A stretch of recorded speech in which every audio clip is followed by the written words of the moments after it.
It is time for another Street Talk. Welcome everybody to this week's discussion of Coronation Street, and I'm going to be right up front and say I didn't think it was all that great this week. I thought it was a very low bog standard to Bobbin's week this week.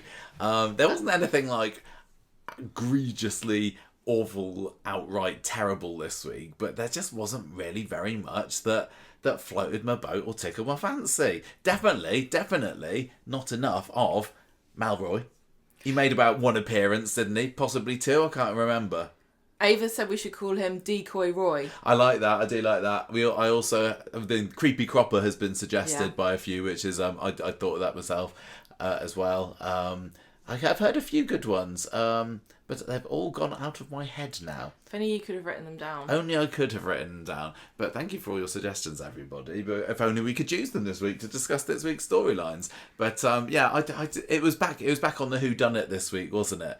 And I wish that I was more invested in it. Usually whodunits do it for me, but this one I'm just like, oh, just get on with it. Stop beating around the bush and dilly-dallying, arresting the wrong people and letting them go and going down rabbit holes. And I know that's kind of what whodunits are supposed to be, but I just don't feel like we're unveiling loads of new information that's making us think otherwise about what happened. There's bits, but mostly it's just a case of Lisa finding things out that we already knew, you know? Like about the brooch being Summer's, the fact that Summer didn't kill you know what I mean? She hasn't found that out. We found that out, and it had no connection to anyone.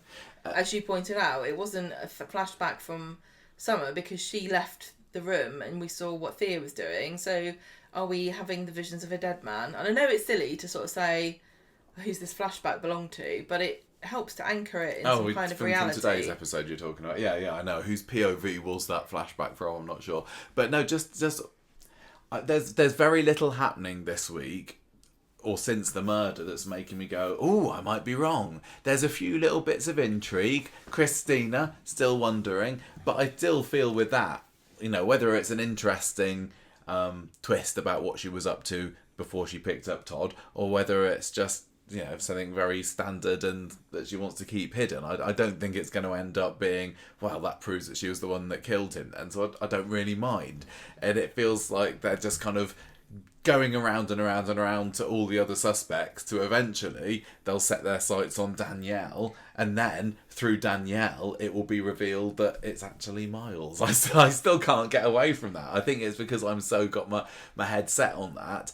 And, you know, you might say, well, that's your own fault, Michael. You shouldn't put your cards in one basket or whatever it is. Yeah, you know the phrase. Shouldn't put your eggs in one basket straight away and refuse to go, I'm just too stubborn about it. But equally, I might argue back to that, well, you shouldn't have, in my mind, made it so obvious that it could have been him. And also, yeah, they've just not given enough compelling evidence, really, to make me think it could even possibly be somebody else since then. They're creating a pattern where they identify a suspect and then rule them out. And they're leaving the most obvious one till last, which makes it all the more obvious that it probably is going to be Danielle, because we don't have a connection to her, so it doesn't really matter.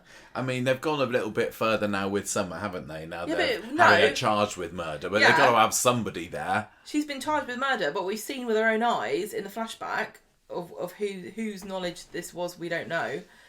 It's the cameraman's flashback, who was obviously not recorded it onto tape. But Tyrone knows that she couldn't have done it as well. Yeah, I know. So what? What's the...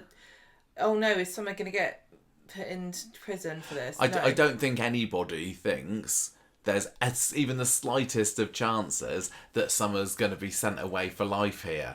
Maybe she'll get a little bit locked up, like Debbie did, like Sally did, like Deirdre did, like everybody did. But she's not going to... So... I think I've just got fatigue. Is it whodunit fatigue now? We had sympathy fatigue last year with all of those people leaving and dying and, you know, dropping dead all the time. And it's just like, she's going to be fine. Because if they'd done it the same way they did Who Pushed Ken, it would have been really good. Where they properly write themselves into corners about who it could be. And it feels very it feels like, oh, it could be anybody. But all they're doing now is ruling people out. You're like, well, it's not George, it's not Christina, it's not Summer. Yeah, no, you're right. So it's not Todd. There's very few people left it could be. And the thing is, I don't think I really know when we're going to find out. No, they need to. Could be next week. Could be 2, 3, 4 weeks time. They should have tackled Danielle at the beginning. But even then, if they'd have tackled Danielle at the beginning, they could have still, made us. Yeah, but don't forget that still not. Daniel was a very credible suspect at many points during the Who Pushed Ken. Yeah, he was. You could have guessed it was him. Throughout Who Pushed Ken, Daniel was a suspect at some point, but so were the others. This is what I mean. They were all... in my mind, it could have been anybody. In this, exactly. I just don't think it could. That's really. My point. They were all honest suspects. Yeah. I don't think that these are all honest suspects, and this is why you don't do a whodunit if you're not going to commit yourself to sacrificing somebody or making people look bad. Yeah, and I don't think that. I wouldn't say that you shouldn't have done a whodunit. It made sense to do a whodunit. I think that no, you do a whodunit properly is what I'm saying. Yeah, I know. That's what I'm saying. Yeah, I'm saying they were. So some people might say, oh, there was enough whodunitness with the who's going to get killed. It's a really good once idea. We get to the 23rd of April or the week after, because they delayed it until they made the reveal public. But some people say, well, after that, don't keep us guessing anymore. But it makes total sense narratively and dramatically to keep us guessing. Yeah, but the meta, it's too easy to guess, I think, who it isn't from the meta information that we have. That they've given us a very throwaway character in amongst all of the, the big names. And I'm really am sorry, Summer, but I'm not also feeling sympathy for you because you're being a bit of a wet blanket over the whole thing. And I'm sure that I would be if I was accused of murder as well. But, the start of today's episode when she's going, no, it wasn't me, I didn't do it. Just suck it up, Summer. Let justice, be done. Trust in the soap gods that you will be freed. But she's just making herself into a bit of a snivelling wreck, isn't she? You said she was going to start hammering on the cell window. door with her shoe. Yeah, that's her usual MO, isn't it? But maybe they took it off her so that she couldn't strangle herself with the shoelaces. I don't know. It's not working for me. So I just hope that it's revealed soon. But it was interesting this week how they did decide to go down the route of peppering in some flashbacks, some very sepia-toned flashbacks, might I add. I'm not sure. No? I'm not sure about it. No. I mean, it's very Kate Brooks, isn't it? She couldn't resist the temptation to do it. Very Kate Brooks to do a flashback, yeah. Yeah. Why didn't they have him as a ghost? There's still time, Gemma. Right. There is still time. Right, anyway, that's kind of my thoughts for the week. So I'm sorry if you really love this week. I don't think it's going to get a glowing report from me. But before we get on to the story, I will start you off with a bit of clickbait, Gemma. Thank you very much, as always, to lovely Jonathan, who sent us a whole slew of stories for me to choose from. And these are the ones that I ended up with. From the Mirror first, Coronation Street fans know what Gary and Sarah are hiding. And it's bad news for Maria. What are they hiding, Gemma? What have they done? They're having an affair. But that's kind of the long and short of it, yeah. So Gary has definitely been acting quite suspicious since the 23rd, hasn't he? And with good reason as well, because we know that there is still something he's keeping hidden. We've seen on that picture over Tim and Sally's shoulder that he was around by Theo's flat on the night of the murder. Nobody's even picked that up yet, have they? No. Only we as viewers know that, and presumably Gary, and if anyone he was, conspiring with. So we don't know what he was doing there. And he has been acting definitely a little bit shifty, as has Sarah. She's, not shifty so much, but she's turned to drink, hasn't she, this week? And some people have said, is she self-medicating to dull her mind and the memory of the fact that she murdered Theo? But I can't see that she's done that. I think she's got concussion or some kind of lingering brain issue from being hit over the head. Possibly. Because she's not acting normal, is she? She's not acting properly normal. I also wouldn't say that she's responsible for Theo's death because, again, she was attacked. Unconscious. She was unconscious at the time, although I don't think that the timing of his death has been pinned down exactly. No, I'm sure if we piece it all together, it might have been. This is what I've said before, but you can't work this out because they haven't given you the information. But Sarah, when we see on the episode after the murder week, we see her being told the news that that Theo is dead, and her surprise really, really did seem genuine there. What? I don't know whether Sarah would be good enough at keeping that hidden. I know she's hidden the knowledge of a dead body before. Hello, Callum. But honestly, the way that Tina portrayed her reacting definitely seemed like a very, oh my gosh, really, he's dead, is everything okay? So I don't think it was her.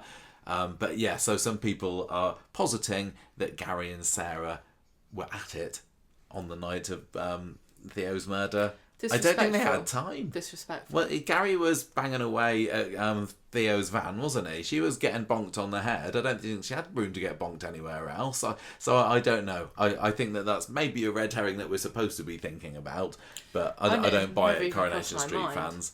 No, nor me, but I'm still very intrigued about what Gary was doing. And was he working with somebody? Maybe we'll come back to that later. The Sun. So this has got a pun in the title, Gemma, which is why I picked this one. Not the best one. I can't talk. Looking out for what we got this week for the storyline titles. But mortified. Eagle-eyed Coronation Street fans horrified after spotting astonishing price of a pie on Roy's Rolls Specials board. Is it cheap or expensive? Well, that's exactly it, isn't it? Is it cheap or is it expensive? What do you say? Yeah. No. Hang on a minute, I forgot it. No, it's gone up. $6.50. It's something like, I think it's £6.95 now to get a pie and chips from Roy. It used to be £5.50, but not too long ago it was like £3. I know. So ridiculous. He's using all these he's dramatic events to hide cost of living crisis. Yeah, exactly. He's being pretty sneaky. I thought that Roy was as honest as the day is long, but he's like, I've had a fire, I've just sat, and it didn't even bloody do any damage, did it? Not to downstairs, at least. We've not even seen upstairs. Literally, the only bit of upstairs we saw was the smoke, CGI smoke going underneath his bedroom door. But he's taken a full advantage of it. That's not expensive. That's like still cheap for a. But is that a southern price of a pie, Gemma, that we're thinking here? Manchester is 6% more expensive than it is here. Oh, well, there we go then, okay. Well, anyway, people are criticising, in a joking way, Roy of price hiking through the drama of him getting his flat and his shop burned down. I think it was Evil Roy did that. Do you reckon? Yeah. Was it Malroy what did it? Yeah, I think that his alter ego's been going through the prices and working out that they're running on a loss. Do you think it was? Yeah. Does Roy also get visions from Evil Roy, or does he have an evil Sam? Okay, your profit margins are rubbish. I bet he'd know all about that, wouldn't he? Final clickbait this week for you, Gemma, from the Liverpool Echo. Coronation Street fans in stitches over police station blunder. But did you spot it? No. What could it be? What sort of blunder might there be at a police station? And I'm not convinced this was actually a blunder, but I thought it was quite a fun one for us to go over. What was wrong at the police station? What could it be? They got the wrong monarch. What? They've got the wrong monarch. No, but they do sometimes do that, don't they? On the little ad bumpers, they will still have a picture of the Queen, the ER in front of it. Yeah, no, it's not that. It is to do with the set, though. Well, the exterior set? No, the interior set. Or is it? Oh, God, I don't know. Right, okay, it's interesting. And sorry, Liverpool Echo, but this was low hanging fruit. Apparently, through the door of the office that Kit and Lisa was in, there was a brick wall. And people said, hang on a minute, that's outside. But I'm going to say, there is always a brick wall there, isn't there? That's just silly. That's always been there. It's a corridor. It's just the corridor that they didn't have enough police funding to plaster. Why would it open to the outside? Exactly.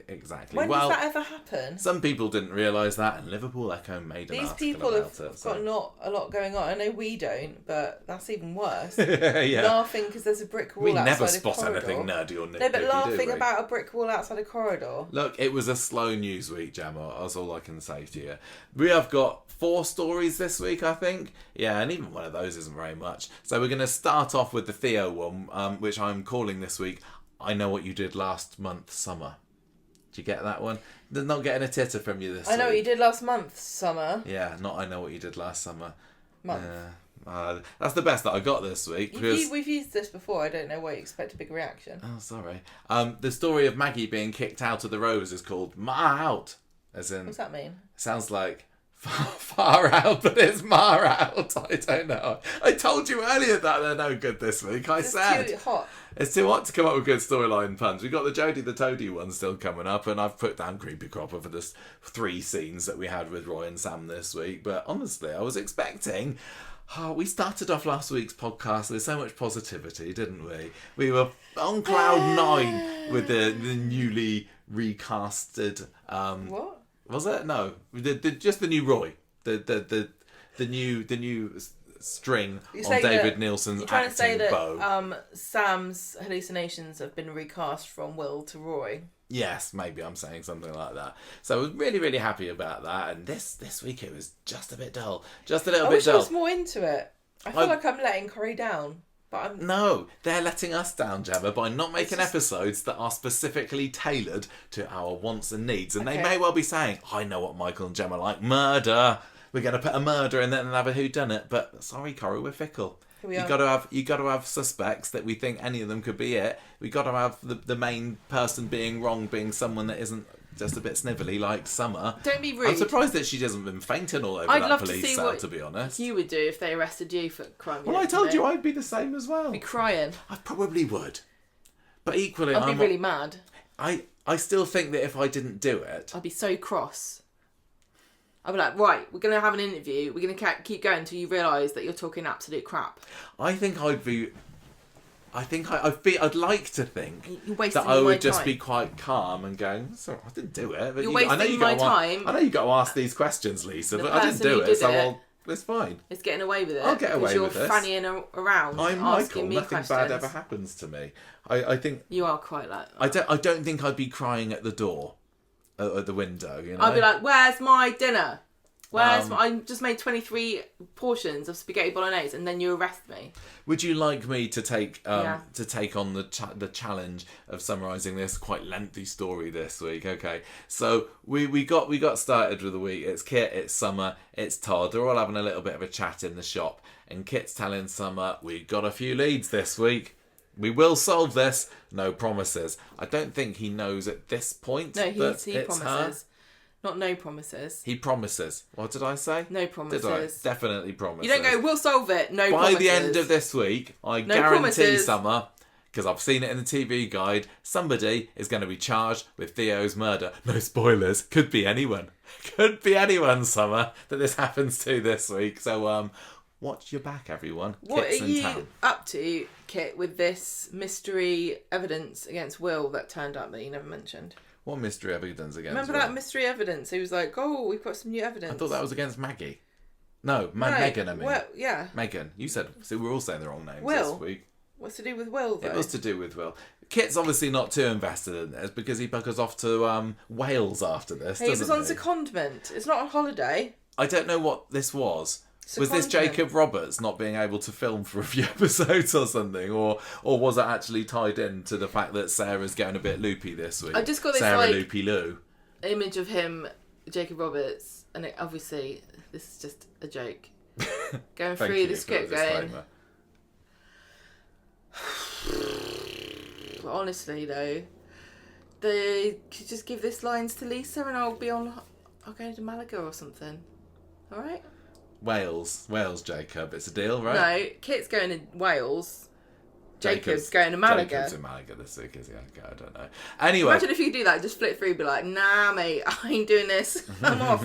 So the big drama on Monday relates to Summer's burn book, her diary that she, in a very teenage girl style, just filled with crazed scribblings. How old is Summer? Early 20s, isn't she? Maybe, I don't know. She's old enough to know better.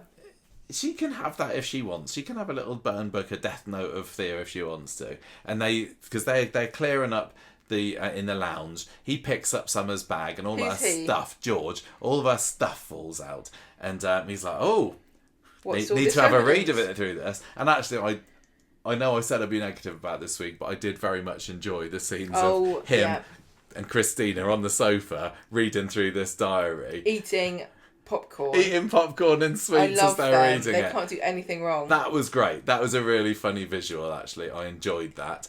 And I'm sorry, but you would do. I know that everyone's on their high horse and acting like this is the most awful thing, and you can't possibly comprehend the depths that someone would plumb to read someone's diary. But you didn't know it was a diary. First of all, this is what everyone keeps forgetting. He picked it up and opened it and realised it was a diary. Then. Yeah, but he carried on reading it, didn't he? I think that's what people's biggest problem. I think lots of people would. I don't think you'd be able to hate yourself, would you?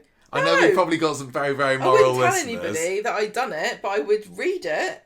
I would definitely say as well. I wouldn't sit down and take notes, or I would flick through it a little bit and see if my name was in there. Wouldn't you? I'd be like, what will she say about me? I'm gonna give George the benefit of the doubt here and say it was more likely Christina who egged him on to keep on reading, and he just couldn't help it. He embraced his inner Kenneth. Kenneth from Benidorm would definitely have sat and read that diary, definitely. wouldn't he? So I didn't have a problem about that. I thought it was quite funny. And yeah, they're just saying all these horrible things that some are saying about Theo, and they're starting to wonder whether maybe she could have bumped him off. It's always the quiet ones, isn't it? One of them says, I can't remember who because I've not written it on the notes here. And then, Christina. what do you know? Summer comes in and finds them looking through her stuff, storms out and goes and burns it on the barbecue, doesn't she?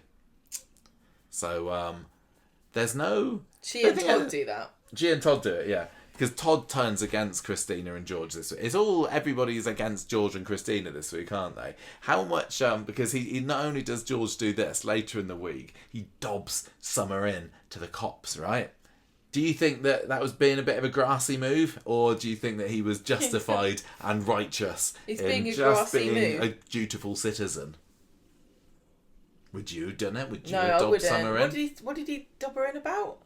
Murdering, of being course. in the flat. He said, Oh, I her saw walking Summer coming back, out of the flat and I've on the only night of the murder. No, I wouldn't. The thing is, though, right? Listen, you're the fuzz. You work it out yourself. I ain't helping you. No, but the thing is, the Fuzz have got George and Christina in their line of sight. They are potential suspects. Didn't do They're it. on that. They're Can't on that prove it. list Prove it. of people saying that could be any Where's of your them. evidence? I don't know. There's no evidence. I've seen a lot of anti-George bile this week from fans who are saying, no, that's not the done thing. That's just not cricket, Mr. Shuttleworth. I'm gonna say, if I thought if I thought that she'd there's done it, I wouldn't tell them because I think he come off deserved to you it. next. Who? Summer. Why? If she finds out that you dobbed her in. That's why I got to read the diary. No, I just think that if there's a chance that I or Christina, because I think this is Wednesday that this happens, when Christina is taken into the police station for questioning again, if he thinks that he's got a chance of getting her off of this, his loyalties really are more to Christina at the moment. She's his partner, and Summer is just some tragic orphan who lives down the road. And I'm sure she's a little bit more than that, I know. But if you were down the police station being accused of murder, and I knew that it could be someone else, you know, someone who's maybe a little friend, maybe a bit of extended family to us, and I didn't tell anybody, you'd have my guts for garters, wouldn't you? So bloody hell, Michael, well, you could have told them that already, and I'd have been able to cut your teeth. Instead, you had to make your own pasta bake. You're like, I've got 23 portions of spaghetti bolognese in the freezer, bitch. I don't need you anymore. I'm all right this week, actually, yeah. In the world of soap, I would not have dobbed her in because I would have thought that she actually did do it and that I think Theo deserved to die. So it would have influenced my decision in a soap. I still would probably be thinking at this stage, how could she have actually done it? My soap character is very chaotic neutral. I mean, anybody... you don't have to be physically bigger than someone to overpower them and kill them in the soap, would you? You just would go boom! It would run through your mind that actually she's a little bit too much of a weakling to have landed the killer blow. I don't know. But anyway, I get ahead of myself. She didn't do it. I know. She was we've still got to talk about it, haven't we?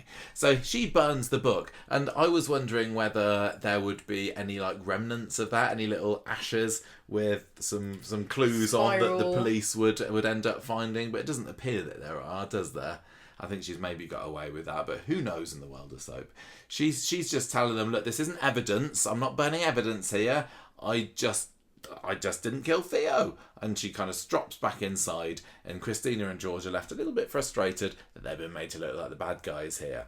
And it's at the end of this episode that we cut to Kit and Lisa and some kind of brick wall in the station later, looking through the wedding snaps, because Lisa has chosen her favourite wedding snaps, not only to print out, but to blow up nice and big. And she really likes this picture of Dirk and Summer having a bit of a laugh together at the wedding. And a third woman. And a third And there are two person, yes. extra people that she crops out completely in the other version of the picture that she's got. So these two women, she obviously hates them. She's like, Dirk, you're all right. Summer, yeah I guess so. Mrs. Women No Name, you sew a you. good knicker. I couldn't get rid of you because you're in the middle, and I really love Dirk and Summer. So, who prints out their wedding photos on A4? This is psychotic. Yeah, what are you going to do with them, Lisa? With like, how well does she know Summer and Dirk? How well do any of us know Dirk? Nobody Although knows I was Dirk. texting Adam Blease early this week about something. Well, it's honestly like, what's she got, like this special code, like what's the name of the company, like print Snappy Snaps. She's got a Snappy Snaps code for like free A4 prints, and she's like, yeah, why not? This one, I guess. I've got to print out 48 pictures from this bloody wedding. I think it's funny how she didn't notice the pig brooch when this is a major clue in the case. They're on a murder investigation here, right? And there aren't many clues that have been picked up from the flat. In fact, I would go to say there is only one clue that's been found in the flat. It's this pig brooch. So on this massive A4 printout, how on earth she didn't notice it, I don't know. But thank goodness Kit was there in his eagle eyes. Thank God he's humouring her. What do you mean? Because not only did he have to go to the bloody wedding, he had to look at the pictures as well. Yeah. Does this seem like a Kit thing to do? Look at these pictures. I'd be like, look, okay, we're not friends. I don't care. Yeah, I'm not interested in your wedding pictures of something I went to. No. People I don't know. How they've moved on since last year, eh? When they just couldn't stand the sight of each other, and he was trying to get his promotion so he could be on the same level pegging as her. Maybe he's secretly like a fashion critic like me, where he's like, that's crap. Look at that brooch. That's awful. It's evidence. It's that brooch. It's the your pig brooch. It's so bad. It's evidence in a murder. Anyway. That's the big cliffhanger on the end of Monday, and they run with that for the rest of the week. It all starts off on Tuesday when Summer is stopped in the street by Lisa, who wants a word with her. This doesn't make any, like, why would this be the smoking gun of this? Her like, one of her dads, like, she considers Todd to be her dad. She wears very close to both of them. Her brooch was found in their flat. I bet they could find her hair in the flat. I bet there's knickers. No. You're missing the point. The point here is that she was wearing the brooch earlier that evening. Yeah, that's true. And then it was then there later that evening. So that 100% puts her, the police think, in that flat that evening. Wow, you're like a detective. Well, no, this is the narrative that Coronation Street has spun for me. But Summer obviously later on says, oh, it must have been picked up. I didn't have to go there. But yeah, no, I think that this is hot evidence they've got here. What she should have done is gone and buy another horrible flying pig brooch from somewhere. But like, no, this is mine. I've had it all the time. Very good point, yeah. Then they'd say, oh, let me look at your bank account. And she'd be like, damn it, that pigbrooch.com website's going to... I love how Corrie's whodunits all revolve around jewellery, because this is 2 years since the whole Lauren's necklace was the big centerpiece clue. There was also that thing with Pat Phelan that never came to anything about. The earrings that you planted in the lawyer's office. Yeah, they still haven't come to the bottom of that, have they? We've not forgotten. Tell you what, Corrie. if women didn't wear jewellery, Coronation Street would be absolutely stuffed. What would they do? They just go back to somebody wearing a tracker again. That seems to be their thing at the moment, everybody's doesn't got to start smoking pipes so that we can... This is Summer's pipe that's been found on the floor of Todd and Theo's flat. Pipe. And we found another one in Roy's shop. Did she burn down the cafe? Maybe. It would make sense.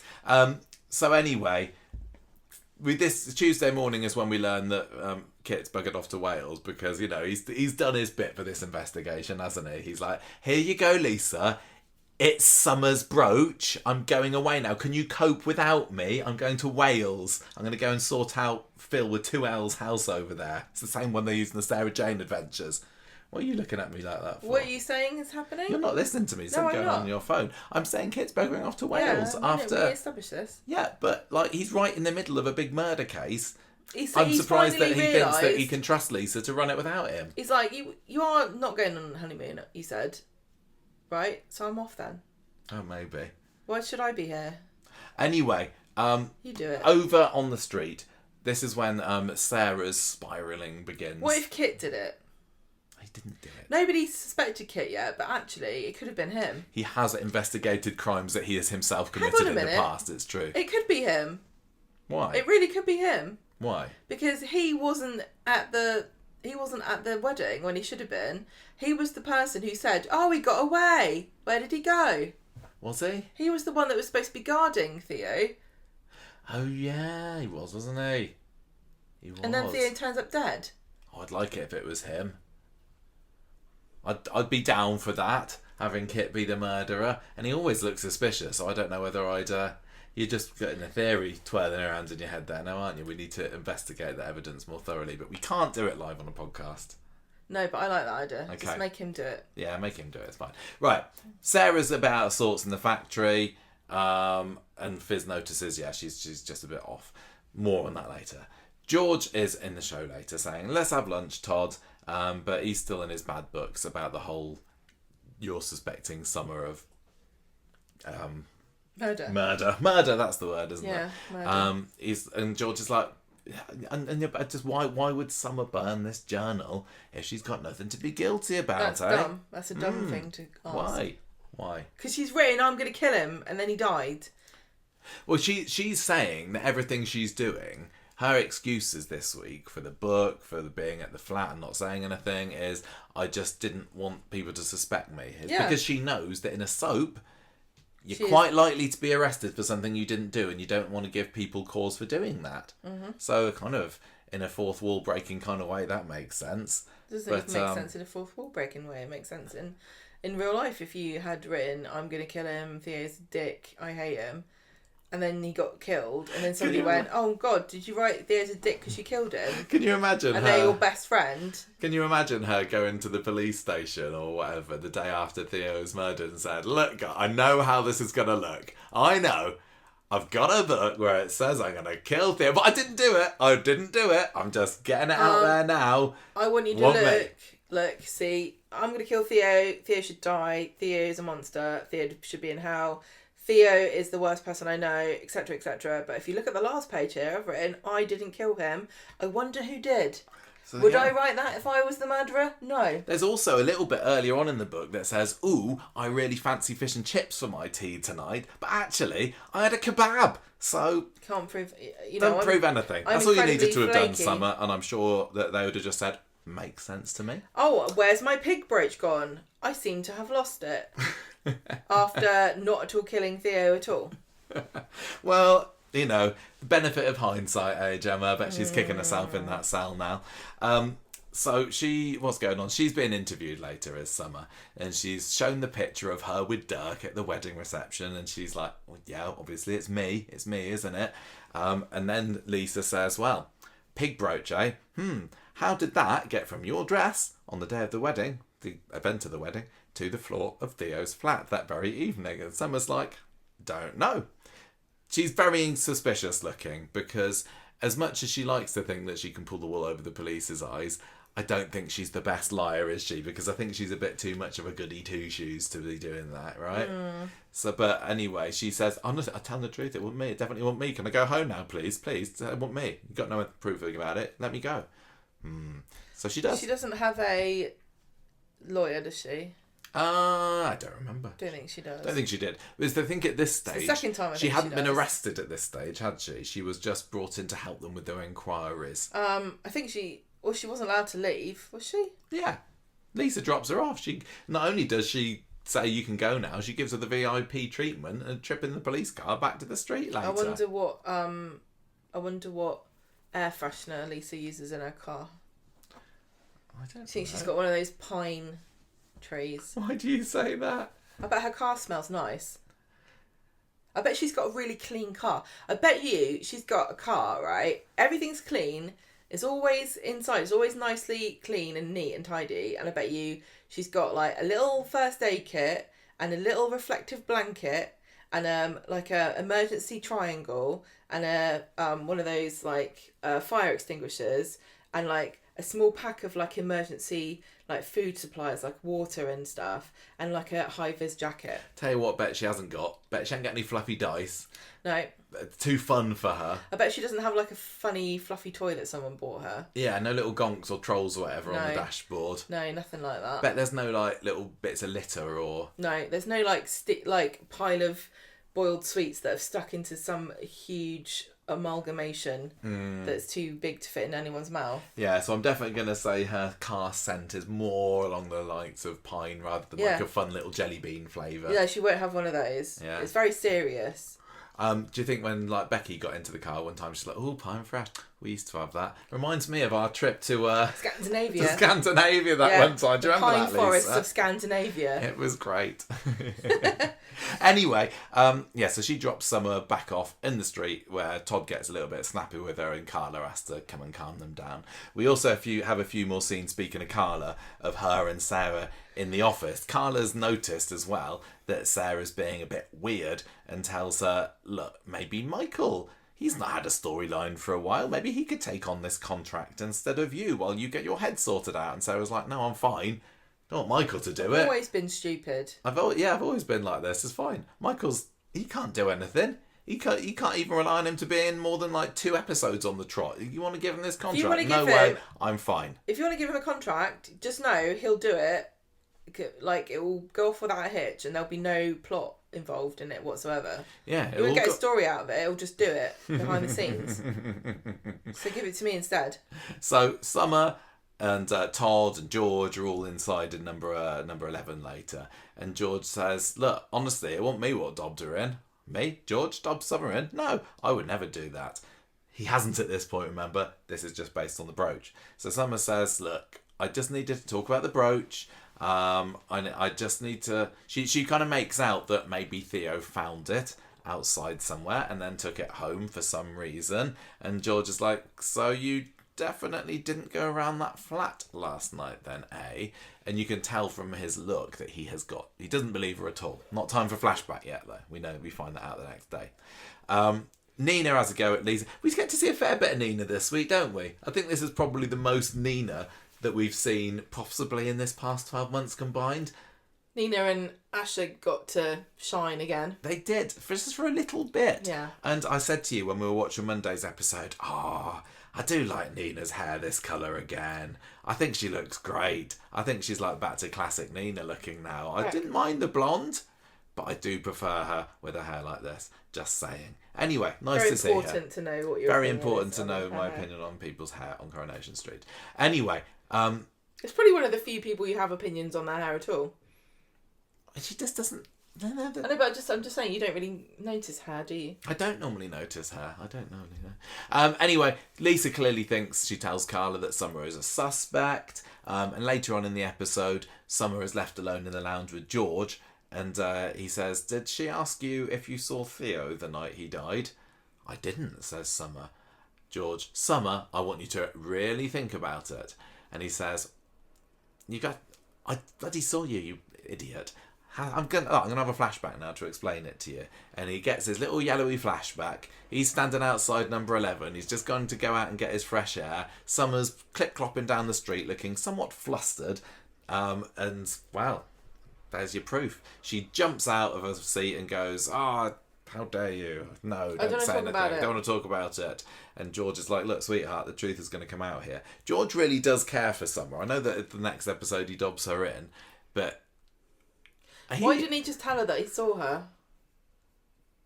I think he does. Did he? I don't remember. Oh, yeah, he does. I saw it. Well, what? Yeah. But she doesn't explain what happened. George is definitely very much a goody two-shoes, isn't he?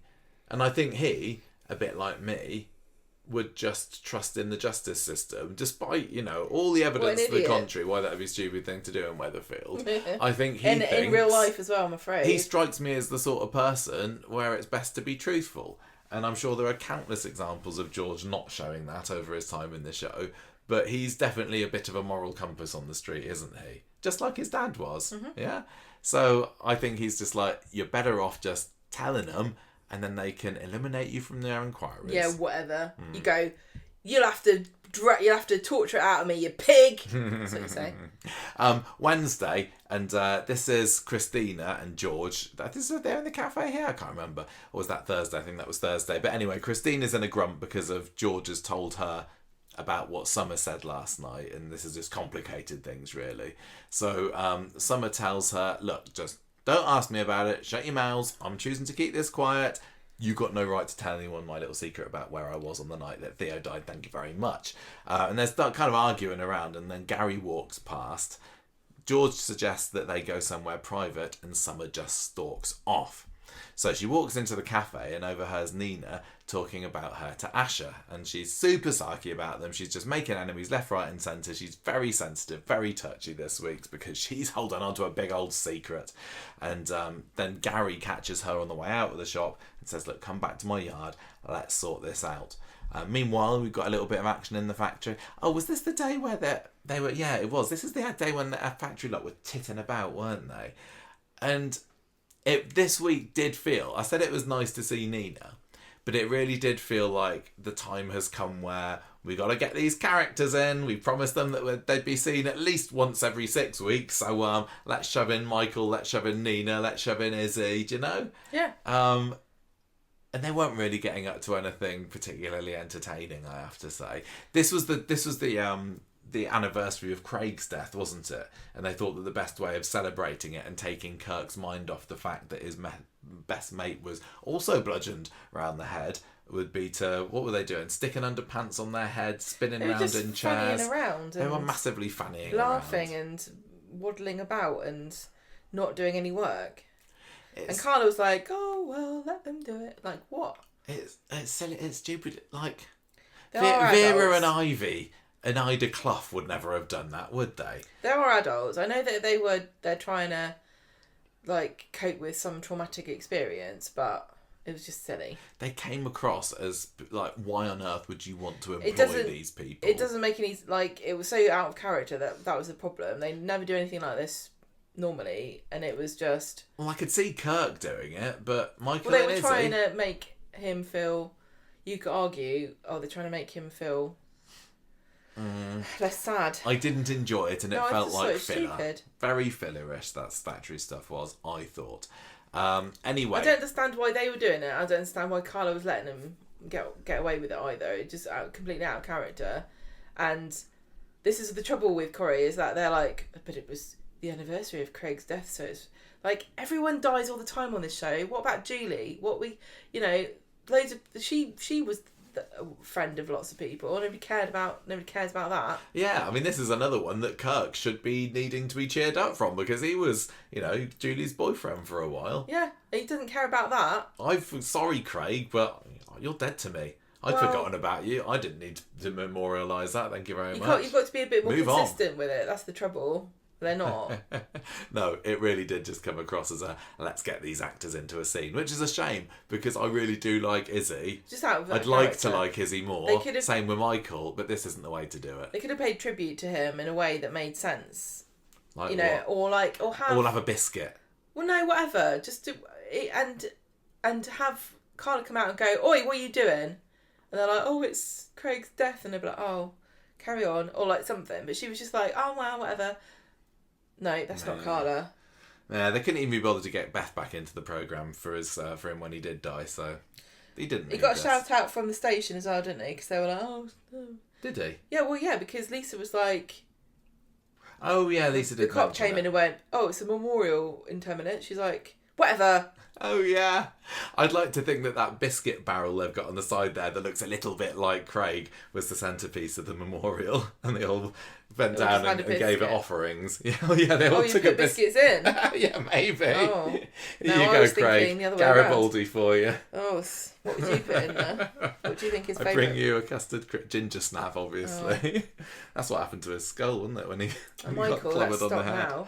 now. Anyway, sorry, Craig, R.I.P. and all that. So Gary is with Summer, and he says, "Look, what's He going takes on her with back you?" to the Back to the yard, doesn't he? Yeah. The office of which has mysteriously moved downstairs, I noticed this week. Do you think he's scared of heights? Do Do you think since he pushed Theo off the scaffolding, he's afraid of karma coming to bite him in the bum? No, he's just like, I can't get anywhere near roofs, otherwise I'll just drop it on top of someone. Yeah. The next lesbian bride that comes along. I don't want to be a cop killer here. So anyway, he's trying to be sympathetic to her, unlike us, who are just being very insensitive. And he says, "Look, you're not having the best time at the moment, are you?" And she says, I just can't stand being talked about." Sorry, Summer. I know. I Podcast, feel bad it's on duty. And then Maria comes up and she senses that something's going wrong between them. This is twice this week, isn't it, that Maria's come in between the conversation between Gary and someone else and got a little bit suspicious about it.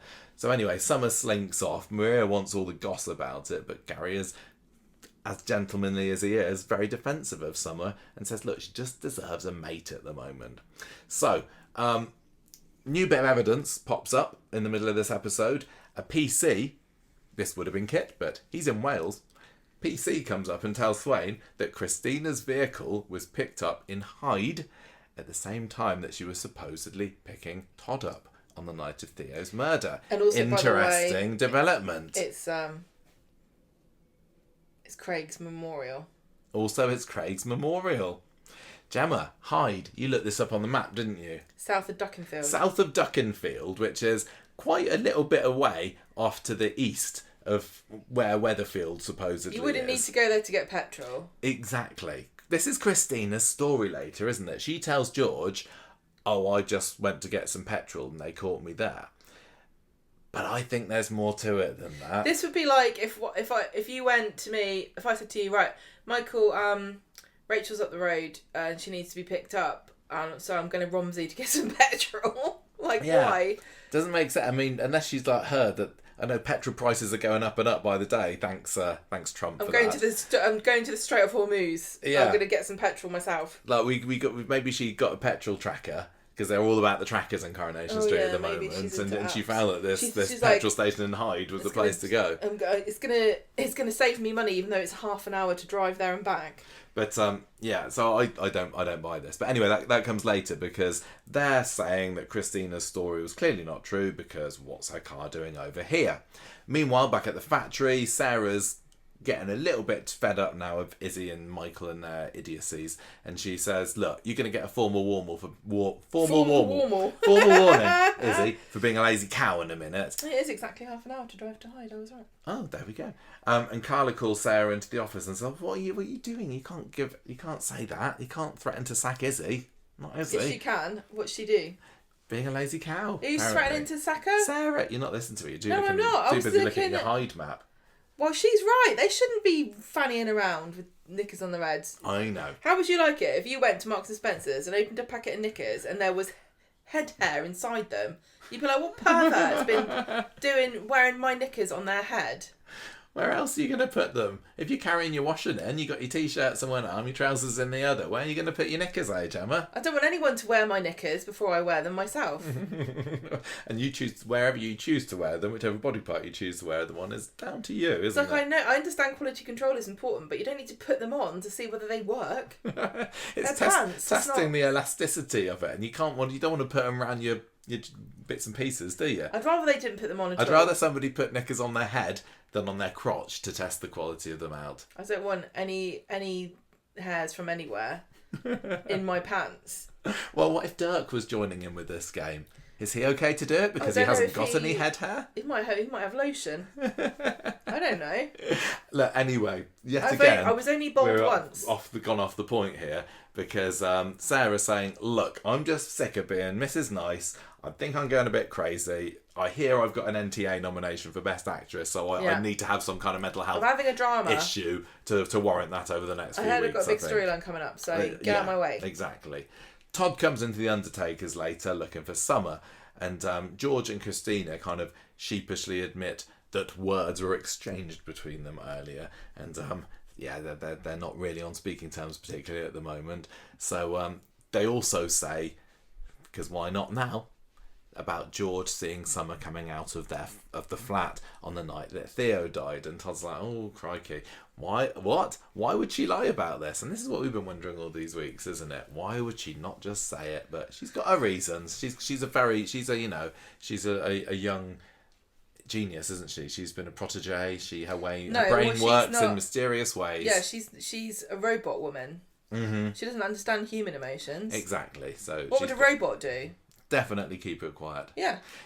In comes Lisa, wanting a word with Christina down at the station to clear up these discrepancies in her statement. At this point, you're like, can you just leave everyone alone, please? Yeah. Go to Wales. So we don't see anything of what goes on in the police station, right? We just have Christina returning to the undertakers later, clearly not wanting to talk about what the police wanted. She kind of brushes it under the carpet and said, oh yeah, I had to tell them that I stopped to pick up petrol the night I got Todd, and the cameras picked up me somewhere where I didn't say I was. I call shenanigans. I call shenanigans on that, because we didn't see her saying that. We haven't seen Lisa talking to anybody about Christina's statements since, and that's partly because Kit's in Wales having some good old silent partner's really crap at conversation. Yeah, he's here right now. Actually, he's been here the whole time. Lisa's silent partner. Yeah. Mm-hmm. I think that Christina probably told Lisa exactly where she was, and says, "Don't tell George." Oh no, she's not doing something naughty, is she? I don't know, but she was. It's at the beginning of Thursday's episode. She's on the phone to someone, isn't she? Saying, "Look, I know I'm asking for a lot, but I really need your help. I'm desperate." So I think that she's got somebody over in Hyde that she was paying a little visit to on that night, and it must have been something quite important. No, because Todd had phoned up desperately needing rescuing. Yeah, I know. And Christina's like, I will rescue you from mortal peril from your murderous husband, but just hold tight for a minute, because I just got to go and see someone in Hyde on the way. Don't worry about it, Todd. It's not even the way. It's not even on the way. I don't know who this can be. Don't. The theories say Daisy. Oh, no. But it's not Daisy, is it? It'd be very Charlotte Jordan, as much as I would love it, is not returning for this. I just quickly checked, and in the universe of Coronation Street, it's been established that George's birthday is in January, so it's not a surprise for his birthday or anything. Okay. Honestly, the fact that she... Is it an anniversary? But it can't be. She'd say this is something important enough that if it was something like, oh, it was a surprise, she would tell him. She's up to something mischievous. No, because she doesn't need to tell him, because he hasn't got any suspicions. Yeah, but it might, you know, you don't want to be holding on to secrets. This is what's got Summer into trouble this week. No, they're hilarious. Secrets. I don't know what it is. I've got no theories, because the only theory I've seen around is it's Daisy, and I don't think it's her. Like, is she... Oh no, I saw somebody suggesting that maybe she owes somebody money, because she was having like that secret text message conversation, I think, wasn't she, before the wedding, before the murder night? I'm sure that she was being mysterious on the phone, but I don't. Christina. She's up to something. She's up to some kind of little plot. She's and I don't think we're supposed to guess what it is. She's got a back history of being a bit of a villain. We know that her previous partner in crime is dead, because we saw him in his coffin. Yes. What was his name? Greg, George, Ben. No, Frank. Greg's the person that I think it could be. Who's Greg? Greg Midgley. Yes, could be him. It could be him. That's Greg what I was going to say. Could be old Mr. Midgley, Mr. about Jenny. to make his big debut on screen. Yeah, Daisy's dad. Yeah. The thing we know so little about Christina that it's impossible to theorise. She doesn't have links outside the street apart from Greg, as far as we know. Any other family? Yeah. So her parents still alive? Has she got a brother or a sister? Has she got another child? Apart from really, Daisy? really bugging me what the name of that guy was now that was Christina was hanging around with last year. The one that died, didn't he? No, I know he died. Who was it? What was his name? Dead in his little coffin. Can you just do a little bit of a search for me while I carry on? Oh, terrible memory tonight. It's the heat. It's the heat. That's what I'm blaming. All right, well. So anyway, she's got a little secret. We are going to find out what it is at some point, I assume. But don't need to know now necessarily. There was a nice little scene where Nina and Asher come round to visit Summer with a takeaway, and they all make up again. That was lovely.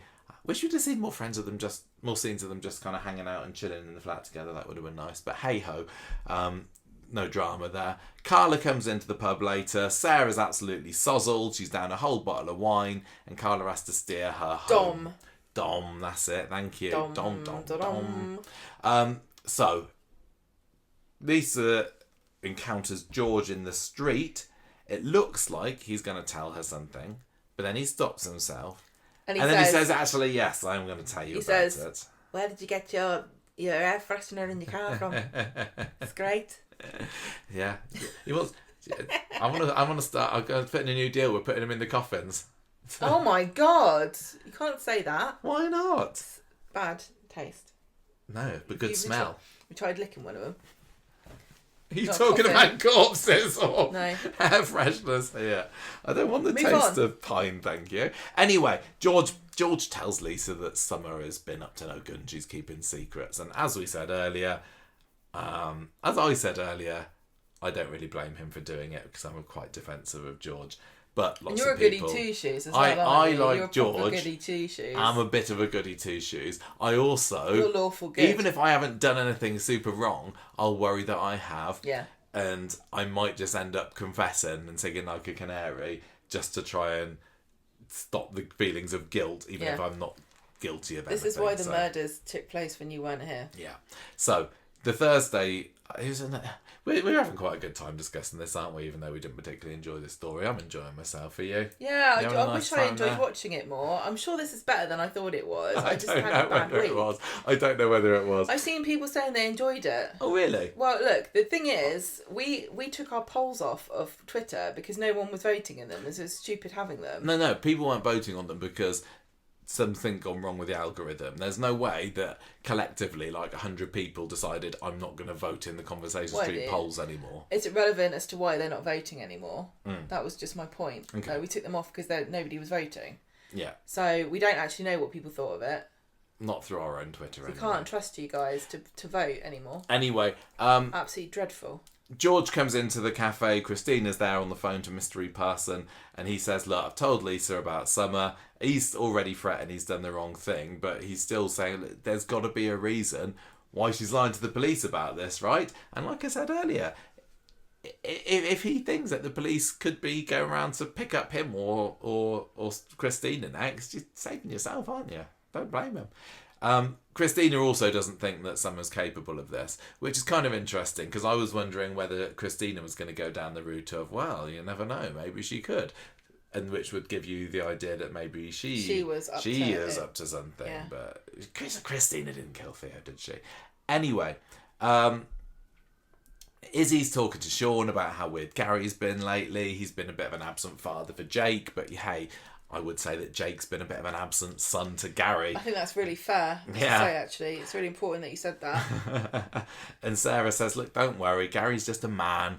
Everyone makes mistakes, especially men do. And then Kurt got into work late, so she snaps at him.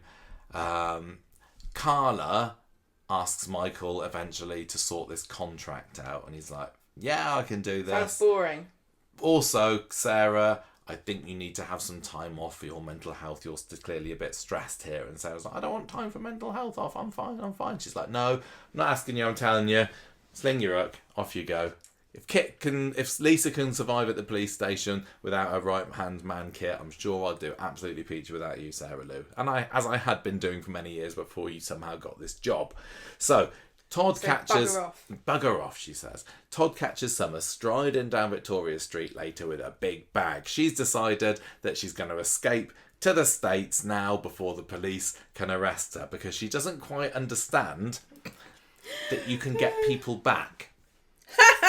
She doesn't quite understand you can stop people at the airport. She wasn't listening to the Meghan story where that very same thing just happened. No, but she doesn't seem like she's gifted. She is book smarts, not street smarts. Right, okay. But she's just panicking, isn't she? We all do crazy things when we're panicking. And she says... I'm going to go to the most obscure country I can think of that nobody's heard of. Yeah, nobody's going to look for me there. No, not in the news. Never a peep out of America. You never hear anything out of it. It's like a black hole of information. It's like it doesn't exist. I'm going to go there. I hear that Summer has been saying some pretty anti-Trump things on her Twitter account, and they maybe wouldn't let her in anyway when they searched her phone. She burned that book, Michael. It was full of like, Trump is a bitch.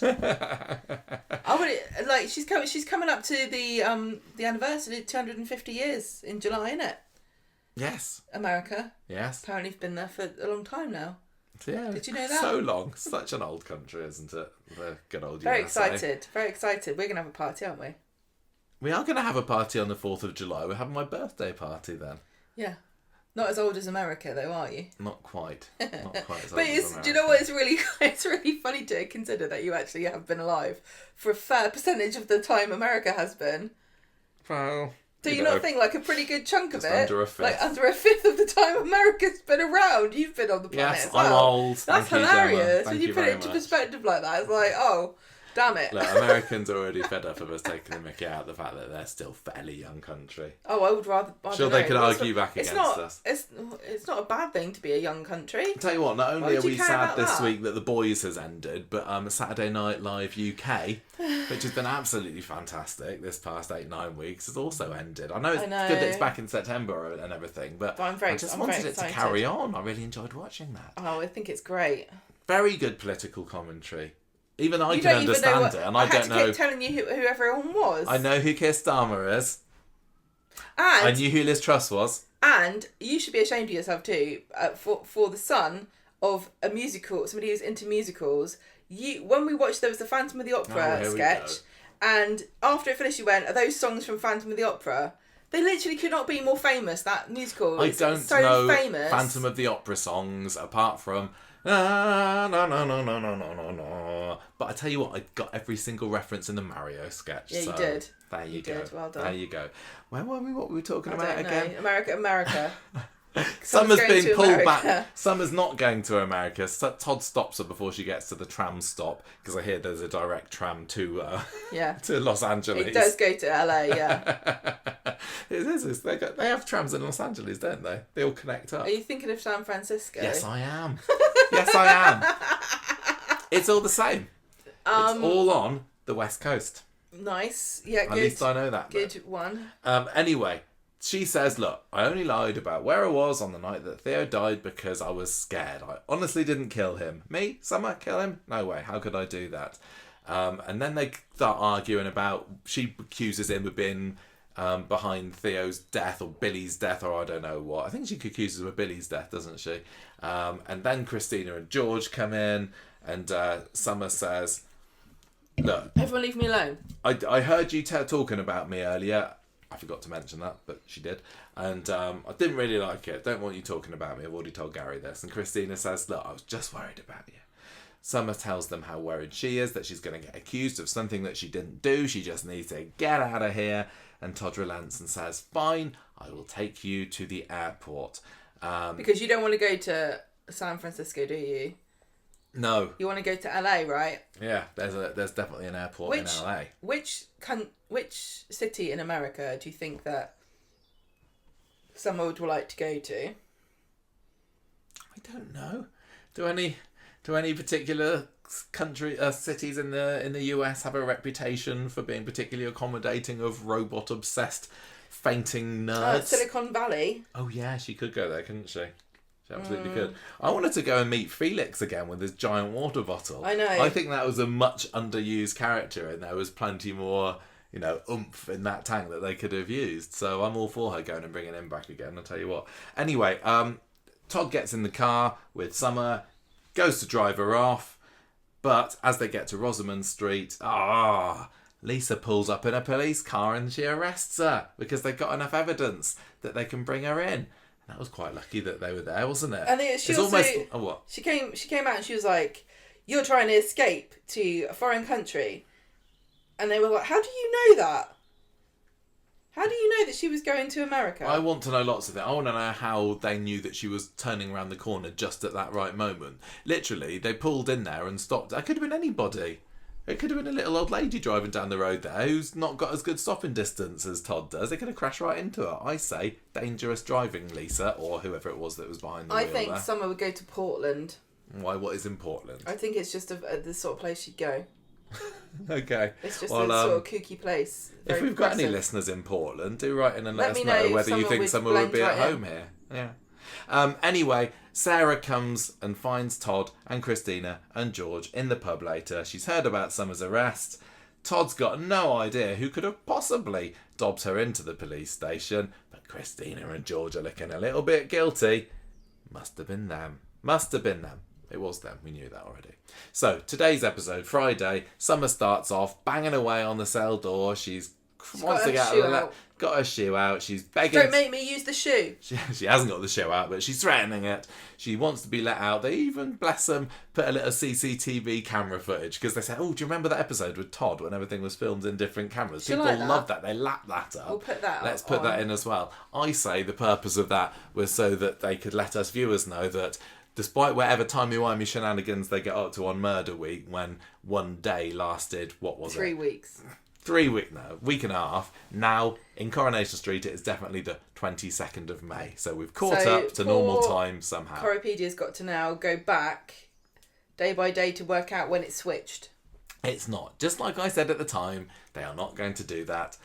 And Who weirdly, as somebody... Corrie. No, it's a Corripedia. No, I know. I'm saying Coronation Street isn't going to say... They don't care. There's a time... Literally, I said it would merge, and it did. And as somebody who does get incredibly anal about things like, what happened to the weekends then? This doesn't bother me. Doesn't bother me whatsoever. What an upset. I told you I'm fickle. You are, yeah. You never know. The most important thing to remember about both of us is that we are not consistent whatsoever. Impossible to consistently please. Yeah. You can't predict us. Nope. And that's why you listen. Yeah. Who knows what we're going to say? Do Michael and Gemma think about this? Who knows? Coronation Street. Were they paying attention? Not sure. Not fully. Anyway, Summer gets interviewed by Lisa. Everyone's still ragging on Lisa and saying, "Oh, why is she being such a cow?" But she is doing her job, isn't she? Well, she's supposed to be like, "Oh, Summer, look, if you did kill him, it's fine." I won't tell anyone. I won't tell anyone. My silent partner definitely won't. No, you won't, will you? Come here, tell me. Shh, come here. Did you do it? Come here. Did you murder Theo's the right dick? Why did they have to have Lisa? Why couldn't it be anybody else?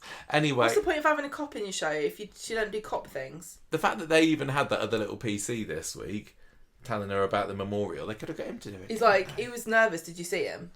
It's like, I'm not sure if I want to be in this show because I know what happens to the extras. Anyway, Lisa says there were traces of Theo's blood on your brooch. Any ideas how that got there then? And Summer says, well, fair cop. Right, let me flash you back. I did go round the flat. Theo is acting somewhat psychotic around me. He grabbed hold of me. Must have got bloody then, I guess. And then I ran out, and that was it. And Tyrone saw me. Tyrone was there. Didn't mention that before. Probably could have got me off, actually. Damn, I should have thought about it. And he also looked up and saw Theo in the window. So it's proof... Somehow I know this, that Tyrone saw him. Yes, and it's proof that he was still alive when I left the second person knows that he was not dead. Right. So Lisa drops round number 9 later, and she's saying, well, I want to know where you were on the night that Theo was murdered. And straight away, Tyrone's... on the go here. Got a bit of quiche. Want a bit of quiche, Lisa? Lovely bit of quiche. No. Tyrone's eyes widen when she mentions this, because it seems like he's also been harbouring some kind of secret for the past... coming up on a month now, isn't it? And he's like, no, wasn't there, didn't say anything. No, absolutely not, definitely, sorry, can't do anything Coronation about that. What?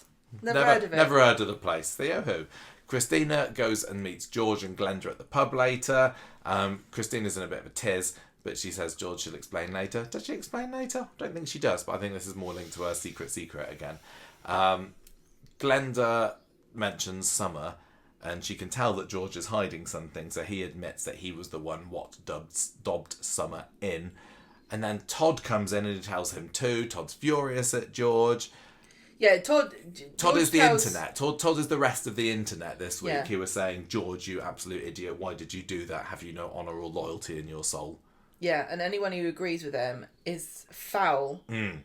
So Todd goes and has a bit of a sulk in a booth. Christina sidles over and tries to buy him a drink to apologise, but he doesn't even want them.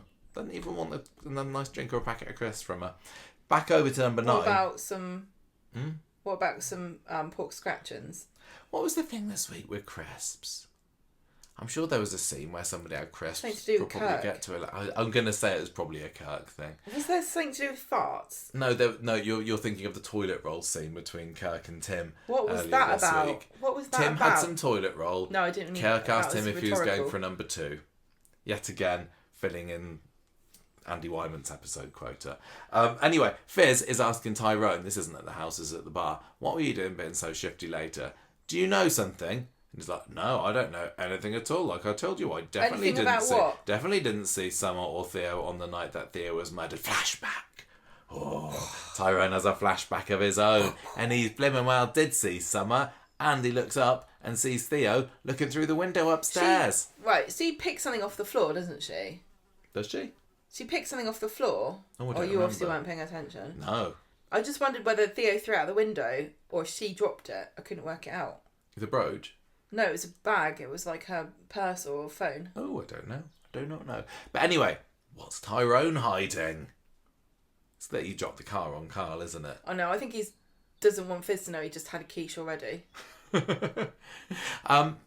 Yeah, I think that this basically confirms, does it not? And I know that I Confirms can what? be quite bold in my predictions. And I know before I said that Miles was the one that dropped the car on Carl because he was Now annoyed you're at completely Carl, certain. what he'd said. I know. But I can't think of another reason why Tyrone would not be wanting to own up to this. He did something dodgy that night. And there was something very dodgy that went on in the garage. Now, the viewers, I suppose, the ones that hadn't been thinking too hard about it, had just assumed that Ronnie was the one who did it, right? Yes. Because he was the one that rescued him. Yes. And took him to the hospital. And Carl's disappeared since then. Yeah. Yeah, Carl's not been in it at all since then. Maybe he's... And nobody's asking... I like this as well. Nobody's asking what happened to him. Nobody cares. No, they're not, are they? That storyline has been parked. They're like, oh, what, you've turned up to the hospital mysteriously with crushing injuries that nearly killed you, but you say you just fell over. Little indent that says Ford across your forehead. And you've got this Webster's garage pen up your nose. No questions. Could happen no to more anyone. questions. Just having a nice night out, were you, Mr. Webster? Well, it happens to all of Understand us. there was a wedding that was going on after all. Mm-hmm. But anyway, I hope as much as I don't particularly enjoy watching Carl, I do hope that storyline comes back into it because it is a bit of a dangling thread, isn't it? I'm assuming next week. Look, what's going to happen? When's it all going to happen? When's it all going What's to come going to to an happen, end? right? What's going to happen? I need an Gemma? end point for this because I've got no idea what it's building to. That's the problem. The reveal that it's Miles. Yeah, but when is that happening? Don't know. What's going to happen, Gemma, is that Tyrone is going to find out that Summer is being charged with murder, and he's going to think, oh dear, I should admit about that quiche. Can't really let her get sent down for that, can I? And then he's going to tell Fizz, Fizz, I did see Summer, it wasn't him, but it wasn't her, but I can't. And Fizz will say, what do you mean, Tyrone? You can't keep it quiet that you saw Summer and Thea was still alive at that time. Why on earth wouldn't you say that? And then he'll say, well, I kind of dropped the car on Carl. And then she says, we don't have to tell the police that bit. No. All we need to tell them is that you saw him out the window. And he'll go, oh yeah. That doesn't make sense that I would hide this for so long. Exactly. It doesn't make sense because who cares whether he was standing outside of his house? He could have just opened the door because he heard somebody walking outside. And I'd say that very confidently, and like I've said, very, very, very often my very confident theories are wrong, but I'm really, really confident about this one, Gemma. Do you know who could have solved... Well, good for you. You know who could have solved this crime? D.S. McKinnon. Yeah, no, Lisa, by having a bloody Ring doorbell. If she had a Ring doorbell, she'd see what was going on outside her own bloody house. This is true. What happened to Steve's one? Well, that's not going to have seen it, is No, it? well, it could have seen something. If it's a fisheye lens, it could see quite far, actually. What are you laughing for? I don't know. We still don't know what happened to Theo and Todd's doorbell. Yes, what? We've had this discussion before. Have we? Yeah. Has that been an avenue that the show No. hasn't really explored? Yeah. This is why it's pointless to try to guess this. It's not a satisfactorily constructed thing, is Okay. it? It's not. It's like at the beginning of like a found footage film where they have to go, I will never stop filming for no reason at all. Anytime there's a monster, I will point my camera at it, even if it puts me in mortal danger. I don't care.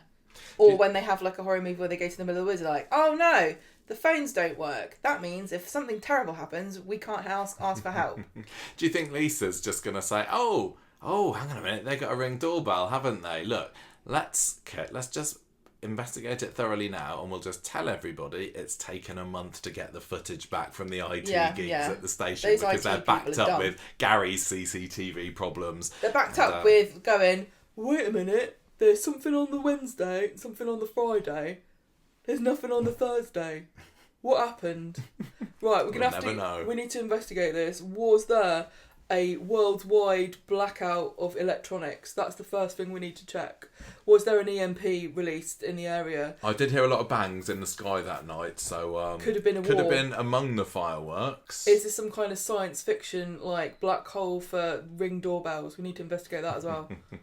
Look, It anyway, can't be he deleted it. That would be stupid. I want to get to the end of this story. We've kind of ridiculed it enough, really. It's not ridiculing it. No, we're just I'm just talking about it. light-heartedly about something just a that I joke, found it's a bit funny, of a it's slog to fine. watch. I'm having a lovely time Don't this cry. evening. I'm having a great old time. Anyway, Todd meets Sarah by the bus stop later and tells her everything that's been going on with Summer. He heads off. Gary comes over and says, "You all right, Sarah Louise? Izzy seems to think that you're going a bit cuckoo."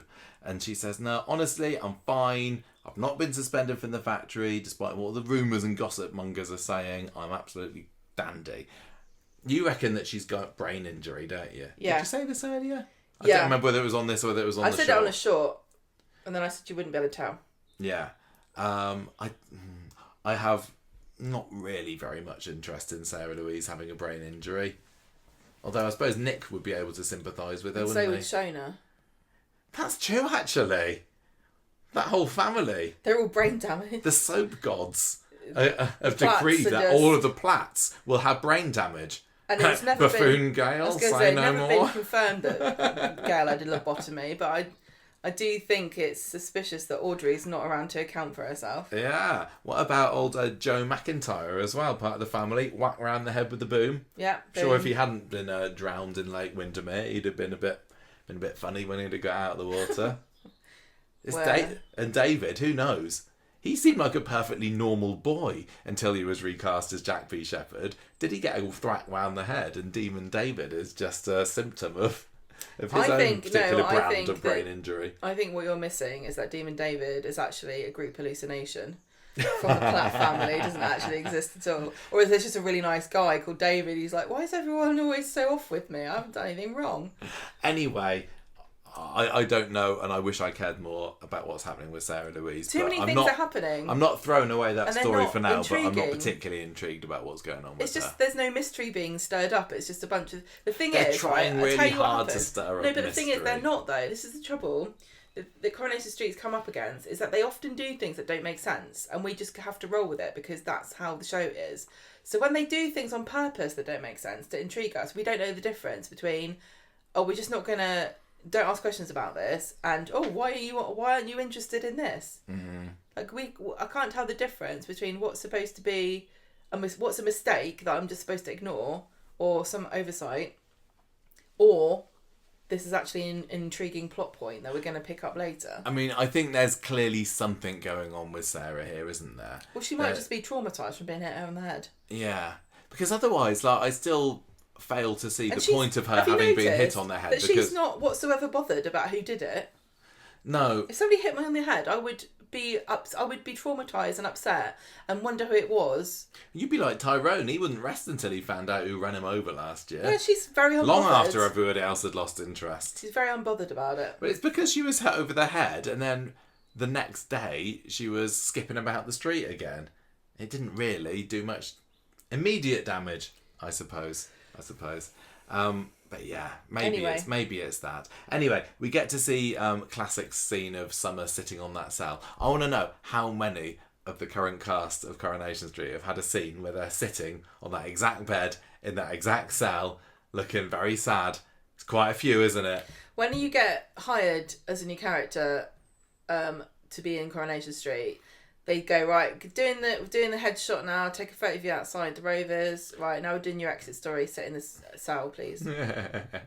Yeah, I think you're right.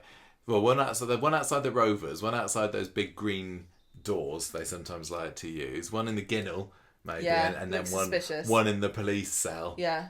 That's your And classic they're like, four headshots. we haven't actually worked it out yet, so can you sit in this taxi and we'll just take it from there. Anyway, we get another little flashback, and this is Theo. He was in tonight's episode. Yeah. Hurrah, nice to see you again, James Cameron. No, Cartwright. That's a different Cartwright. person. The director thinks he's James Cameron by putting all these special flashy effects on it, but we're not falling for it. We're not buying this. Anyway, James Cartwright, aka Theo, is telling Summer, if you saw much as squeak, you're dead, cocker.